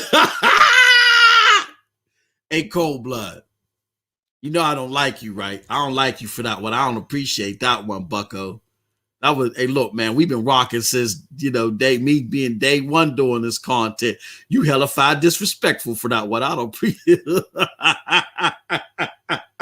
I don't appreciate that one, brother. Oh, man. Oh, Jesus. But what was I going to say? Oh, I forgot. Damn, he done made me forget what the hell I was going to say. No. So I just wanted to put evidence out there, y'all, to say, first and foremost, that there is evidence to the contrary that this is just a full-fledged white label. We don't know. At the end of the day, I just want to say we don't know. There's not enough evidence, hardcore evidence, I think, for anybody to speak with the utmost certainty. I'm comfortable in my beliefs, but I can't speak in the utmost certainty. But there's nothing for you, there's not enough information for any of us to speak in the utmost certainty. What has to happen is that Google has to stop staggering its messaging and putting a little splice here and a little splice there, here a splice, there a splice, little places splice. They got to stop doing that. Sit down, construct a consumer-facing message, preferably a video, and say, look, here is our vision for the new Stadia. And if you're not ready to do that yet for strategic reasons, because I get it, because I get the sense that Stadia doesn't share a lot of information as a strategy versus their competitors. I feel like that they're fearful. Like, I find it weird that as far as how it works, but I found it weird that everything except business model, Amazon Luna is a complete makeup of Stadia. You know what I'm saying? Like maybe they went through something, they found some Amazon moles hiding behind server racks or something. I even find it weird that the people that were boasting so much about Stadia that was doing the Lord's work with that Division 2 port, out of nowhere, seemed like they just weren't that into Stadia anymore. And they had a newfound love and friendship with Amazon. Like, to me, the fact that Ubisoft Plus launched on Amazon first before Stadia raises a red flag for me. So maybe besides having to deal with COVID, having to deal with pushbacks, and having to deal with the media, that there was some integral information that was close to Stadia that somehow got leaked to Amazon or whoever, and they're feeling real sensitive about that. Maybe they're feeling some little PTSD about that. So that's why they operate in these little secretive spurts, giving interviews to who the hell is Input? Nothing against them. They did a great job, but who the hell is Input? I don't know who Input is. And I can see why a lot of people missed it. But who the hell is Input? You see what I'm saying? And it's like they're afraid. They're afraid to give a full-fledged message that commits. And the question is that looms in people's heads. Are they afraid to commit because they're not committing to the platform? Or are they afraid to commit because it's a rival tactic for some reason? I can't answer that. But what I can tell Google Stadia in uncertain terms, listen to me. I'm telling y'all, 99.99999% of the time when I sat there and said, and others have said, Google should do this and do that, and Google knew what they were doing when they did the opposite. And a lot of us didn't comment on the first party stuff. I admitted last night, I really was kind of confused when they announced the first party. I even thought to myself, are they ready? But then I said to myself, well, they must be ready. And they clearly weren't. To subsidize it and maintain it, they weren't ready. But I will say this. This is that 0.00001% time that I think Stadia needs to listen. Someone that makes the decisions, either at Stadia, Google, or the both. I get it that 98% of the gamers out there don't know who you are. I get it. There's a knee-jerk inclination to think that if you let this die out over time, that it will go somewhere. But if you don't address the lack of uncertainty in undeniable terms and an appropriate and just a normal way, because this ain't normal what you're doing. It's not normal. It's Google, but it ain't normal.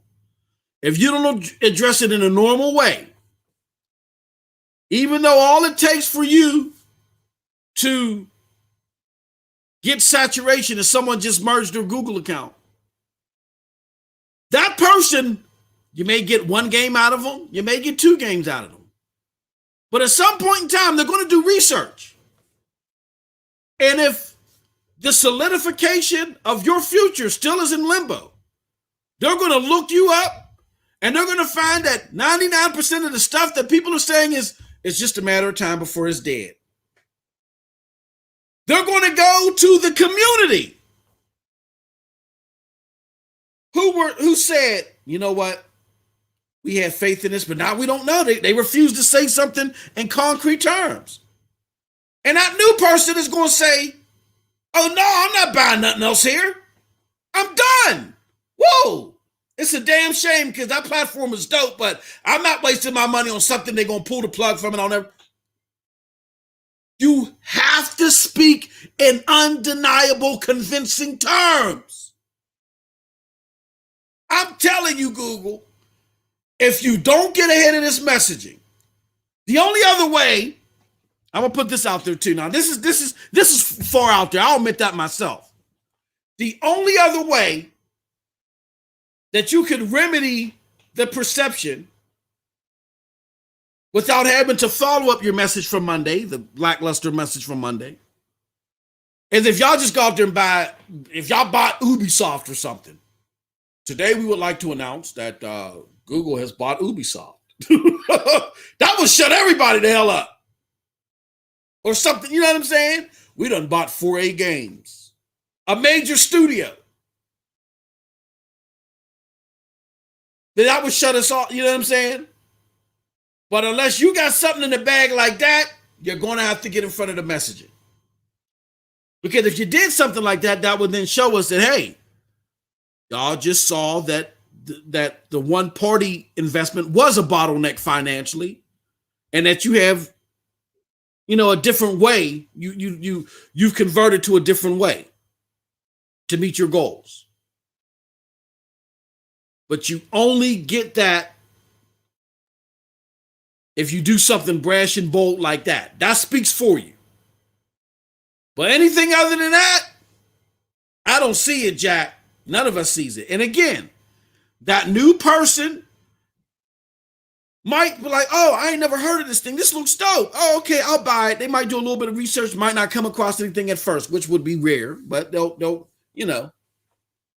Because now you're going to run into a situation where more and more content creators aren't even sure. You might have a slowdown of content creators because they're going to sit there and say to themselves, hey, look, am I going to invest? I only got so much time to stream. Am I going to become a new streamer of this platform? I mean, those of us that are here are here.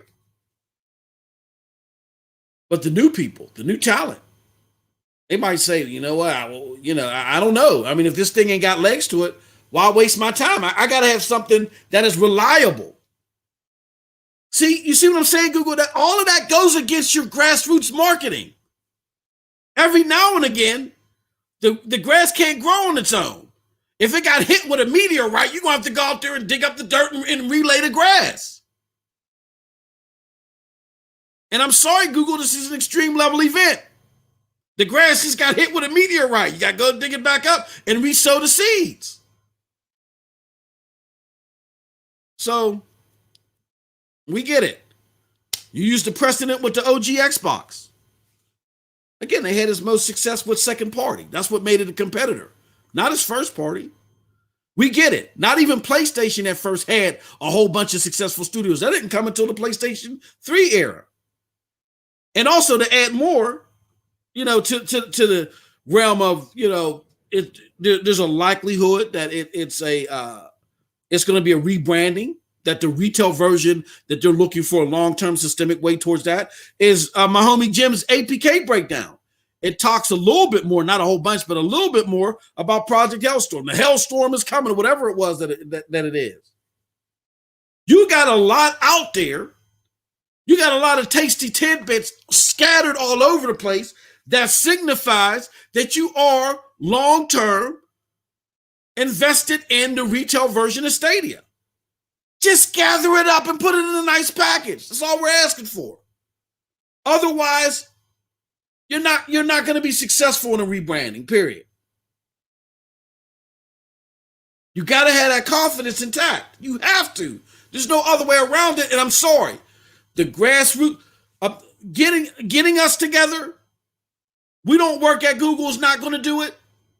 Being quiet and popping out the bushes like that Kim Kardashian meme every 2 to 3 months ain't going to do it. You're going to have to come out of your normal character right now and do the right thing. That's all. I believe in it. I know Storm believes in it. A lot of you out here in the chat believes in it. But we're not Google. You are. And only you can fix this. All right. I babbled enough, y'all. So while we getting up close to the 2-hour mark on this, everybody wants their product to be long-term. No one expects stuff to shut down or end. That is true. Here goes Cold. He says, I knew he was going to bring up Xbox somehow again. Stadia just need a publisher and more popular games. Squid says, Stadia is my legs. I wouldn't be here with it, to be honest. Absolutely. I feel the same way too. With first-party IPs, typically, yes. Victor says, getting a publisher is better. Possibly. The SLK says, the Stephen A. Smith of cloud gaming always speaks fact. I appreciate that. Cal F says, go read Grace's statement. She said they will continue to bring games this year. That's what scares me. Yes, I saw her. I saw her statement and I read it as they're going to continue to bring 1P games this year. That's how I read it. I could be wrong. I don't think she meant games altogether. And again, as I just shown here, this interview that was done on the same day solidifies that they plan to move for 2021 and beyond. Again, we're already, in relation to State Share, we're already seeing that now with its launch within Hitman Trilogy, and we're excited to see how developers in 2021 and beyond continue to adapt. So yeah, I mean, I get it. Again, not shooting down the sentiment or the concern or the angst is rightfully there. Google has to fix it. All I'm saying when it is presenting this information is that there's enough driblets of information. It's just scattered. It's not properly put together by Google, but there's enough driblets of information to suggest that what they're doing is going towards a long-term solidification of the retail model. Again, another answer to that would be the LG TV deal, which they talk about in this article as well. You don't do a deal like that. You don't move forward with a deal like that if you don't have a long-term implications of your retail version happening. It just doesn't happen. Nick Geforce says, especially when you have Amazon new CEO piggybacking off of Google's demise of their first party and pushing their game department full force, they better come up with a press conference. The way I feel about that is, of course, Amazon and Microsoft are going to do what they're supposed to do and kick their competition's ribs in on the ground. But I'm going to be honest with you. I think they did a piss poor job at doing it. Amazon came out there and basically said, we keep failing at this and we're going to keep trying.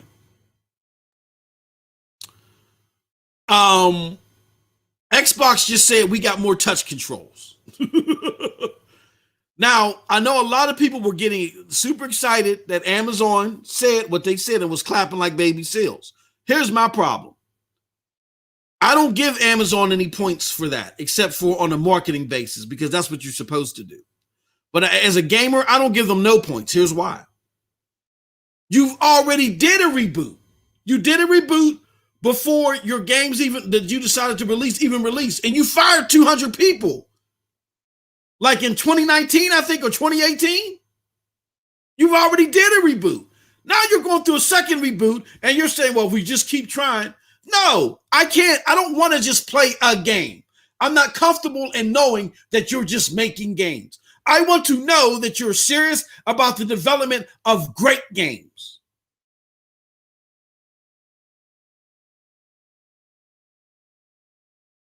And if all this hoopla, if you even admitted that, well, you know what, there may have been some exaggerations, but yeah, there's a lot of problems at Amazon and our game development. If you admitted to that, and now you're going through a third reboot, or second reboot rather, I want to know in undeniable terms how you're going to fix that problem. So to me, that's not suffice. They don't get no points from me from that. And that's why I say we can't lower the bar. And something I said before, I won't swear this time, but I said it before. Just because the cup of piss goes down smoother than a poop sandwich doesn't make the cup of piss an acceptable beverage. I'm seeing a lot of people seeing the Amazon comment, and they're like, oh, great. No. That is not, just like how Google's statement wasn't good to deal with their issues, Amazon's response was just the typical, I'm going to kick you in the ribs because you down, competitor. Look, I'm here, y'all, response that you're going to get. They get points on marketing. They don't get points to me as a gamer because you haven't answered this. You have failed miserably. You actually put stuff out, and it's all had to be pulled back. They don't get no points for me. Xbox, you started this whole conversation at the progressive where it's at with this cloud gaming stuff. And the best you can do is tell me you got touch controls? Man, get your ass out of here. Oh, you're not even part of this discussion. At least I can scold Amazon. You don't even belong here. Go take your ass to bed. No spaghetti for you. Crazy. But no, I get your point, Nix. But I'm saying personally, I can't give them, they don't get no stripes for that. That didn't tantalize me as a gamer. That just did some marketing stuff for observers of the whole competition, in my mind. But I get your point, brother. I get your point.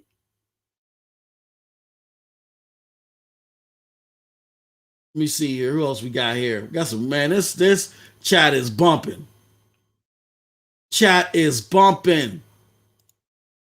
Plus Ultra said, just got to say, most of Xbox Series X sales came from Halo Infinite. I don't know. I talked. Well, Halo Infinite, for one, the part that's really going to be played the most is the free to play portion, which is going to be available everywhere, for one. For two, long before people solidified their Series X's, they knew Halo wasn't coming, and the Xbox Series X still sold out. Even Series S's still sold out. And when you talk to the brass Xbox fan,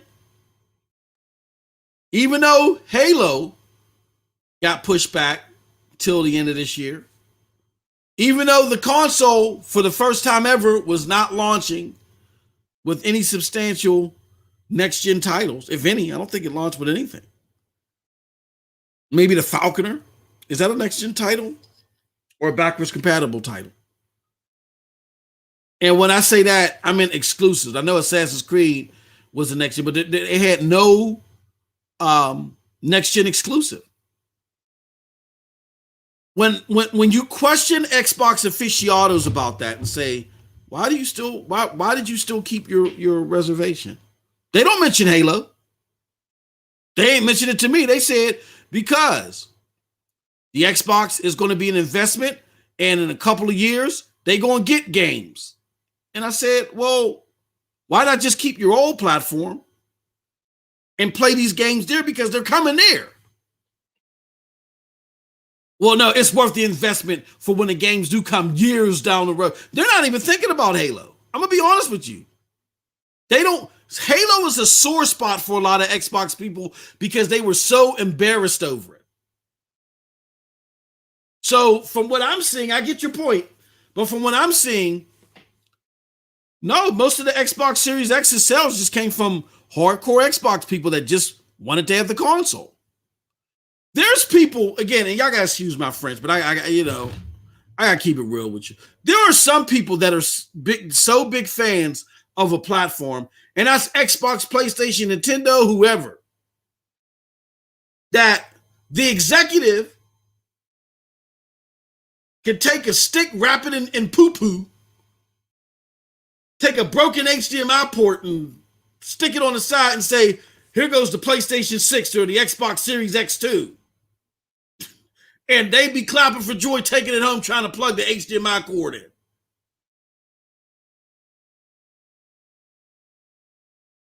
Next-gen consoles sell out mainly because of exclusive content that's available day one, because it gives you that next-gen experience. People well after the fact knew Halo wasn't coming, and they still wanted it. And the overwhelming majority, not all, but the overwhelming majority were people that are just staunch Xbox fans who's going to support that platform through thick and thin. But they ain't talking about no Halo. They don't even want to talk about it because they don't want to see Halo until it's marketable in their mind. They only want to see it. But I get your point. Good point.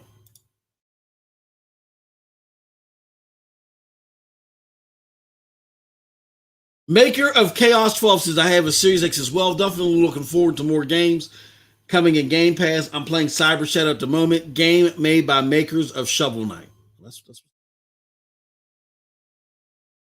Oh, we got some tough love from Aminor. He said, there's enough PlayStation 5 games I have. Invested over $100 on Call of Duty and $80 on Demon Souls. Now I'm playing Spider-Man Miles Morales. That's what's up. Go down here and see some of these newer comments. He says, the reason I said that because every PlayStation owner said they bought a Series X because of Halo Infinite. Oh. Well, yeah, they were. I don't. I see what you're saying now. Plus Ultra. I don't know about that one though. I don't know why they think that. I don't know why they think that. KB says Xbox lost me for good. Yeah, I'm kind of in that camp too, KB. And again, this is not no console war stuff, but I was a diehard. Look, I've been with Xbox since the OG Xbox was released. I loved it. It got OG Xbox is what got me liking first person shooters for the most part because they were so unadulterated with them, and those were again second party games. I just don't like the direction that they're in as far as the content that they promote. It's great that they have Bethesda now, but I want to see how they're going to make Bethesda better because Bethesda games were coming anyway. It didn't matter. So them absorbing Bethesda isn't it for me because I was going to have those games anyway. I want to see how they're going to make Bethesda better, and then I want to see what the studios that they put together, how are they going to inspire brand new content? How are they going to support brand new AAA content in the realm of a BioShock, Mass Effect? What you're telling me is that instead of you collaborating with the already established talent, you bought studios, maybe a couple of them, there's some confidence in, but you bought studios and you're going to groom these studios to pump out this stellar content. I got to see that because the only formula that I saw that worked was you working with the already established top-notch developers and putting together 2P content. So we'll see.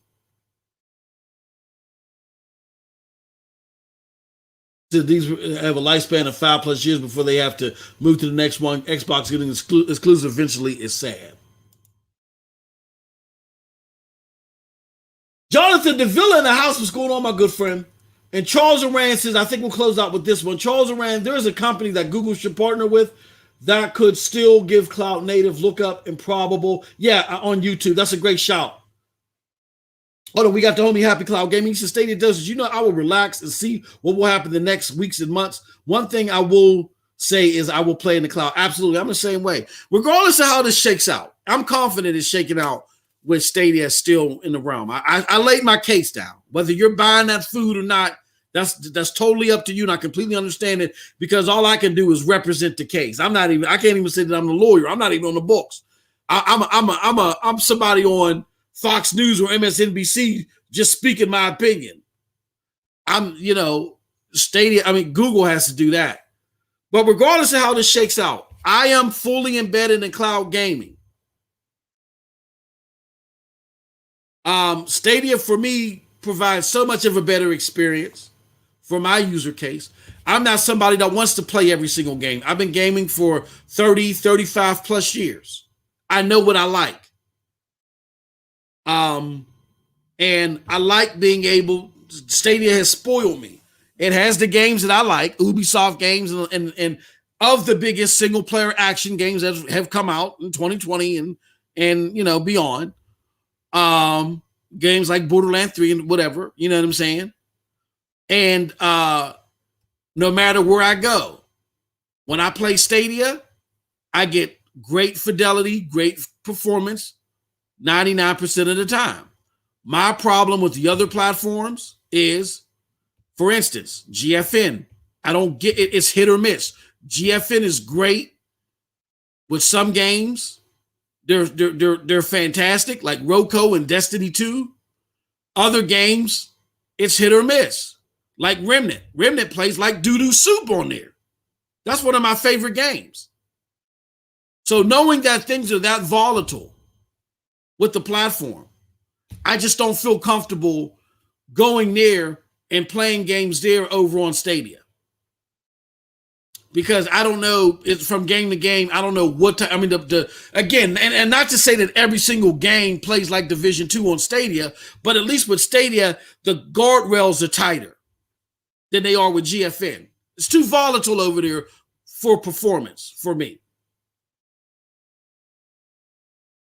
Again, it's like they make sure that certain games are great and can rival Stadia. And then there's other games where it's not. And that's just too loosey-goosey for me. So I'm hoping GFN gets better with that. Amazon. It's great that you're going to do the channel model, but I like to buy stuff a la carte. I don't need to play everything. The only channel that I would be interested in right now is the Ubisoft channel. And I can get that with Stadia. You got that too, Amazon, but you don't have no a la carte purchases. So unless you create channels that are cross entity, which I don't see how that would be lucrative for you, but unless you got channels that are like the RPG channel or the first person shooter channel, you're not going to do anything for me. Now I see if you get an Activision channel, woo, you're going to kill it. $15.99, play all the Activision games. You can make a killing.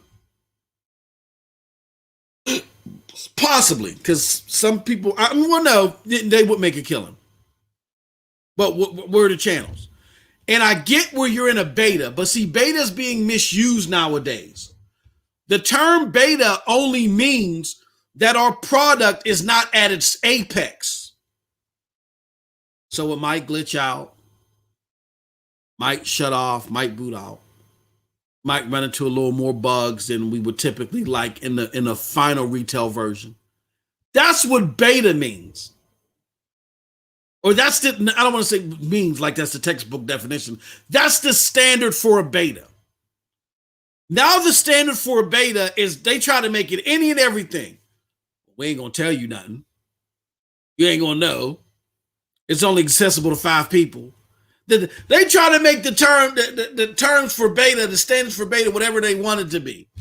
Amazon, what are your future channels? What other channels do you have coming down the pike? And again, your performance is spotty for me. I know my network is clean. Why is it when I see people like my homie Ashes and other people playing it, their performance is fantastic? Mine's is poop soup. I know how to clean up my network. It ain't me. Is it because your server, I'm too far away from a server or whatever it is? It's not, again, not consistent enough for me. When it gets better, I'll reevaluate. That's Amazon. Shadows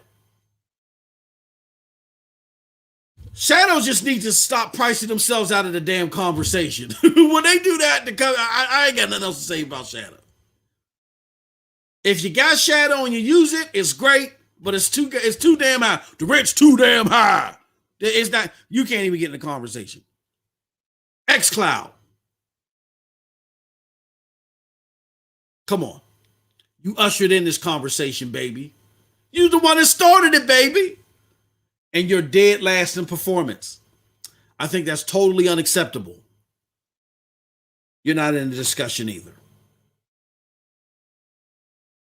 So there are choices out there, but I'm not going to sit there and play this zero-sum game. Yeah, Stadia ain't got enough games, so the fact that GFN got over 800 games, that's fantastic. No. When the performance of any said game on GFN could be ranged from great to poop soup, that's not good because I don't know what to buy. Are you going to give me a decoder ring to where I can put it up against the game barcode and it tells me how it's going to run on your platform? If not, that's not good enough for me when I know I got Stadia that with every game that is there, even though the catalog isn't as big, the games that are there, there's a tighter range of the performance that it's going to be.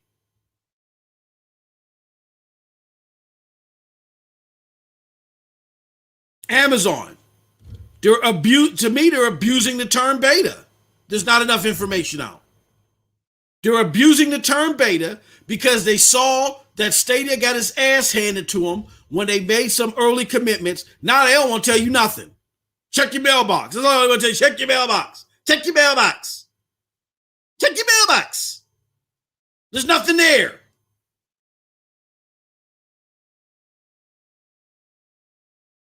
So there's room for all of these platforms to grow and get better. Some are better in some things. Stadia is better in other things. But in my opinion, for my user test case, Stadia altogether, when you bundle everything together, has more going for it than the other platforms. My hope is that it's the possibility, again, I'm not here to sell anybody a bag of goods. I'm going to leave on this note. That the hope is that if Stadia does go away, the response isn't, yay, Stadia's gone. And when I say the response, I mean from a GFN and Amazon. I hope the response is, oh-ish.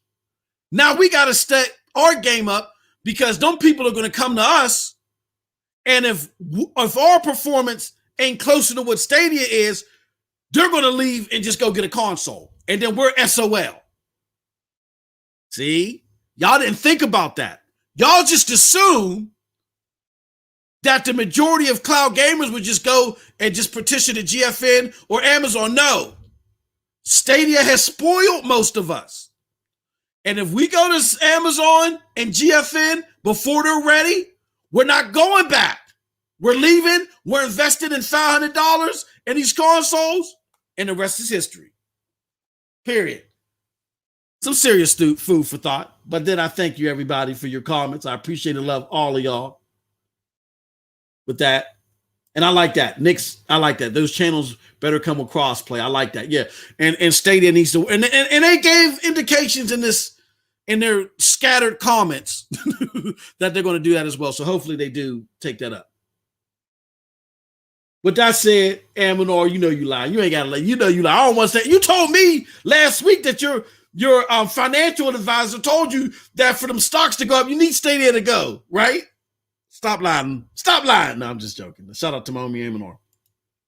With that said, thank you all for coming through. I love all of y'all. I support all of y'all. Y'all know I love this community. And I want to say this again. I don't want to make it about me.